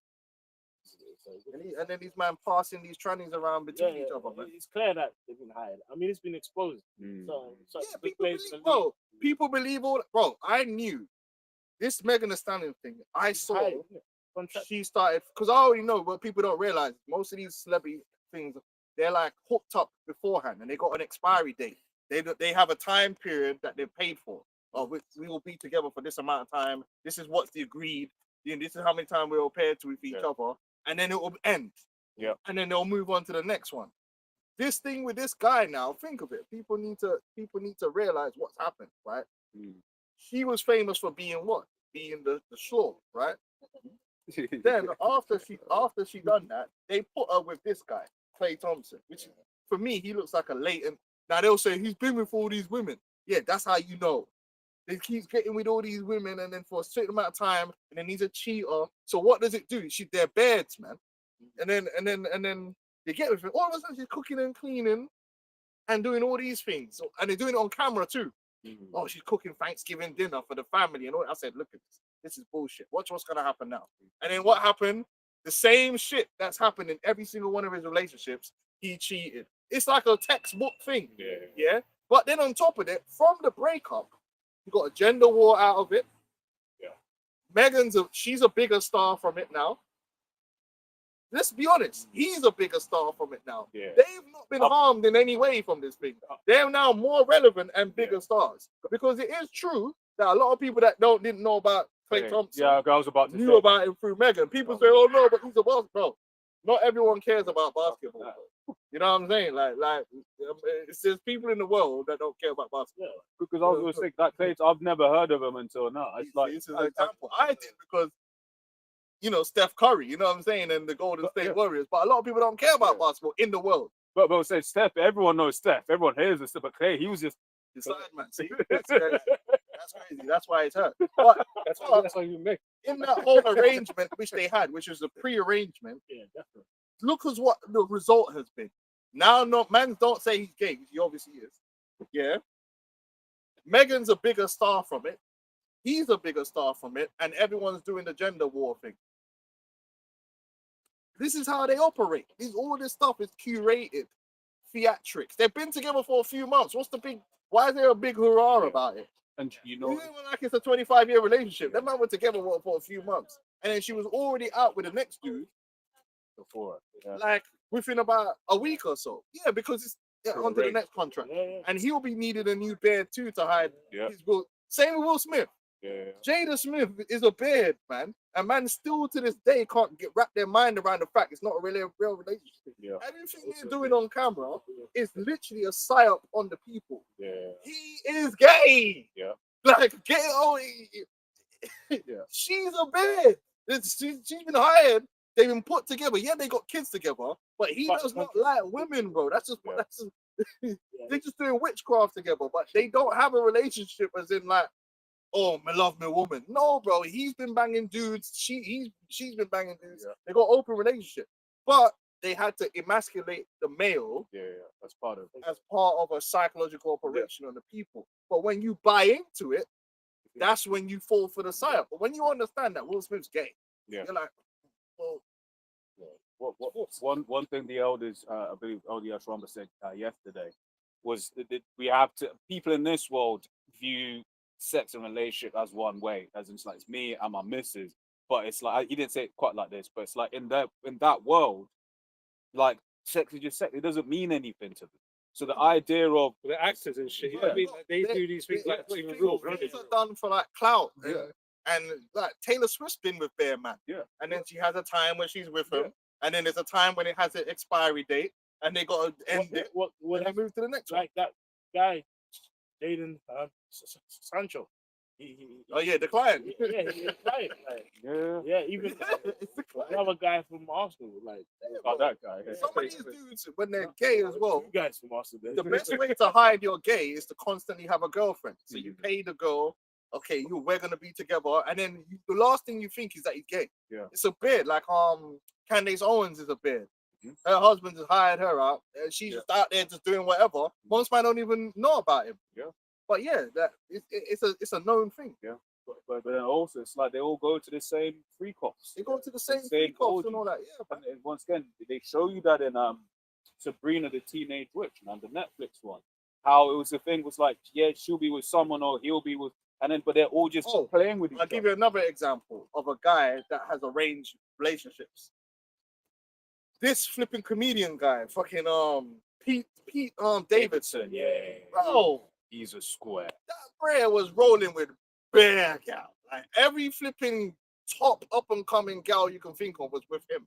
Come on, dog. No way. Come on, No, dog. no Even way. Kim, I swear, even Kim Kardashian at some point. The queen of women, right? Bro, come on. These are arranged relationships. They're preordained. They're like, yeah, you're gonna be together for this amount of time, and then you're out. Simple. And we'll come up with a narrative. Whatever the narrative is, just run with it. You know what I mean? We'll keep the people talking. Fuck these people, man. And that's why, man, America needs to be destroyed. Because look how it is. You got people now all up in their business when you should be caring about your own relationship and your own shit you got going on and how you're going to put food on the table. Instead, you're on Twitter arguing about fucking Meg the man and fucking Clay the gay Thompson here about their relationship, bro. And it's fake relationship. And now you're in there back and forward arguing with niggas and bitches about that. Like, oh, Bro, it's cooking your brain over a fake relationship, bro. That's got nothing to do with you. Who cares? The neighbors broke up. You didn't care. But now you care about okay. Remember that? We don't care. To be like, They're invested in these celebrities that in a minute are going to be pushing the chip to you. Clay Thompson and Megan and them, man, are going to be on TV pushing the chip. Yeah. And So you he care can never about cheat again. yeah. He can know where he is. You know, some couples do that. You know, Yeah. On Google Maps. Oh, yeah. On Google Oh, yeah, Maps, they you can can share- share location. Yeah, and we just give your phone to your Richard. eSIM. Let's sign it in on the Google and put it on. There's no pin. Yeah, bro, the whole thing is a farce. It's a joke, man. And in the middle of all this, what's going on? That's what man's mind is on. Yeah. Megan Thee Stallion and Clay Thompson's relationship. A little 5-month relationship is that much. Who cares, man? Who cares, brother? Who cares? Just go to, and forget, bro. Yeah. Pakistan and forget, bro. Who cares? This is the book of Jeremiah 50 and 29. Call together the archers against Babylon. All ye that bend the bow, camp against it round about. Let none thereof escape. Recompense her according to our work, according to all that she has done. Yeah. Do unto her, for she has been proud against Yahweh. That's right. They've tried to set up this anti-Messiah system globally, mainly through America. The main country and their corporations that have been used to set up this MOTV system throughout the world is really America. America has been a massive driver of the New World Order throughout the world, and the social engineering of the people through Hollywood and the media and all these different things that they use to push these agendas, man. The law's going to do, and war. They've been a main driver of war throughout the earth. The American companies funding wars all over the place. They're going. That's why America's going to be punished, man. The great destruction, man. That Megan and Clay Thompson, gay ass, and all these dudes, they're going to be blasted out of here, man. For she has been proud against Yahweh, against the Holy One of Israel. Therefore shall our young men fall in the streets, and all our men of war shall be cut off in that day, says Yahweh. That's it. That's going to be the end of America and its military and everything, man. Got something? We say we finished. It says, I'll be finished. behold, I am against thee, O thou most proud, says Yahweh, power of hosts. For thy day is come, the time that I will visit thee. That's right. Just on point that I was making just now, says Habakkuk 2:15, woe unto him that giveth his neighbor drink, that puttest thy bottle to him and makes him drunken also, that thou mayest look on their nakedness. Now, drink is representing philosophies, man, right? Which once again, all of brothers that, Feminism, all yeah, that. brothers Even, that, even the manosphere is turned toxic. yeah. So the manosphere now has turned into man chiseling their face, taking meth, fucking convicted. It doesn't matter. And no women, not having women is gay. And the manosphere is cooked, man. It's just a bunch of flipping incels now. Like, you know what I mean? I think that Clavicular guy is proof that it's all fake because things I kept hearing his name, and then someone was doing a response, and I was like, this guy's corny. Yeah. It's like, he's corny. Yeah, and You then know? he's basically replaced. So if you look at what they did, they built Tate's fake ass up Yeah. into this guy. Then his masculinity got totally wiped out. Like, no, his aura got nuked. His aura is Babylon the Great. Yeah, nuked forever. And you actually saw an image of him the other day talking on a pot, and I realized, yo, your aura is gone. Because I'm not even gonna click on this. No one is. No one wants to hear from you since you got punched up by the big gay homo. Like, yeah. He's definitely a homo. But then guess what? They conveniently had the new guy that was gonna come up, because Clavicular came up and he's hanging around with Myron and all them and Tate. And now he's basically like the new one that's like put up there. And it's like he's an agent, Peter Thiel, he's linked in with Peter Thiel and all them things. He's the agent. So this is where they wanted it to go. From these homos like Tate into a straight up openly homo. The guy's chiseling his face and doing all kind of stuff, right? Bro, this is what they've done. So now you've got feminism and the manosphere, and nothing can't come from that, bro. It's just New World Order, man. It's just through. Rotten fruit. But all that shit come from these America, man. American socials. Destroying the planet, man. That's why China had to ban that. Yeah, they straight did. They've had to ban a load of meat. That's man. yeah, because that's what I was about to say. Any brothers that have like connections to other countries, one of the things that we all say is like, or people that we know from there, it's like, yo, it's getting mad over here. Like for instance, Ghana's Nigeria, 30th December. Ghana, yeah.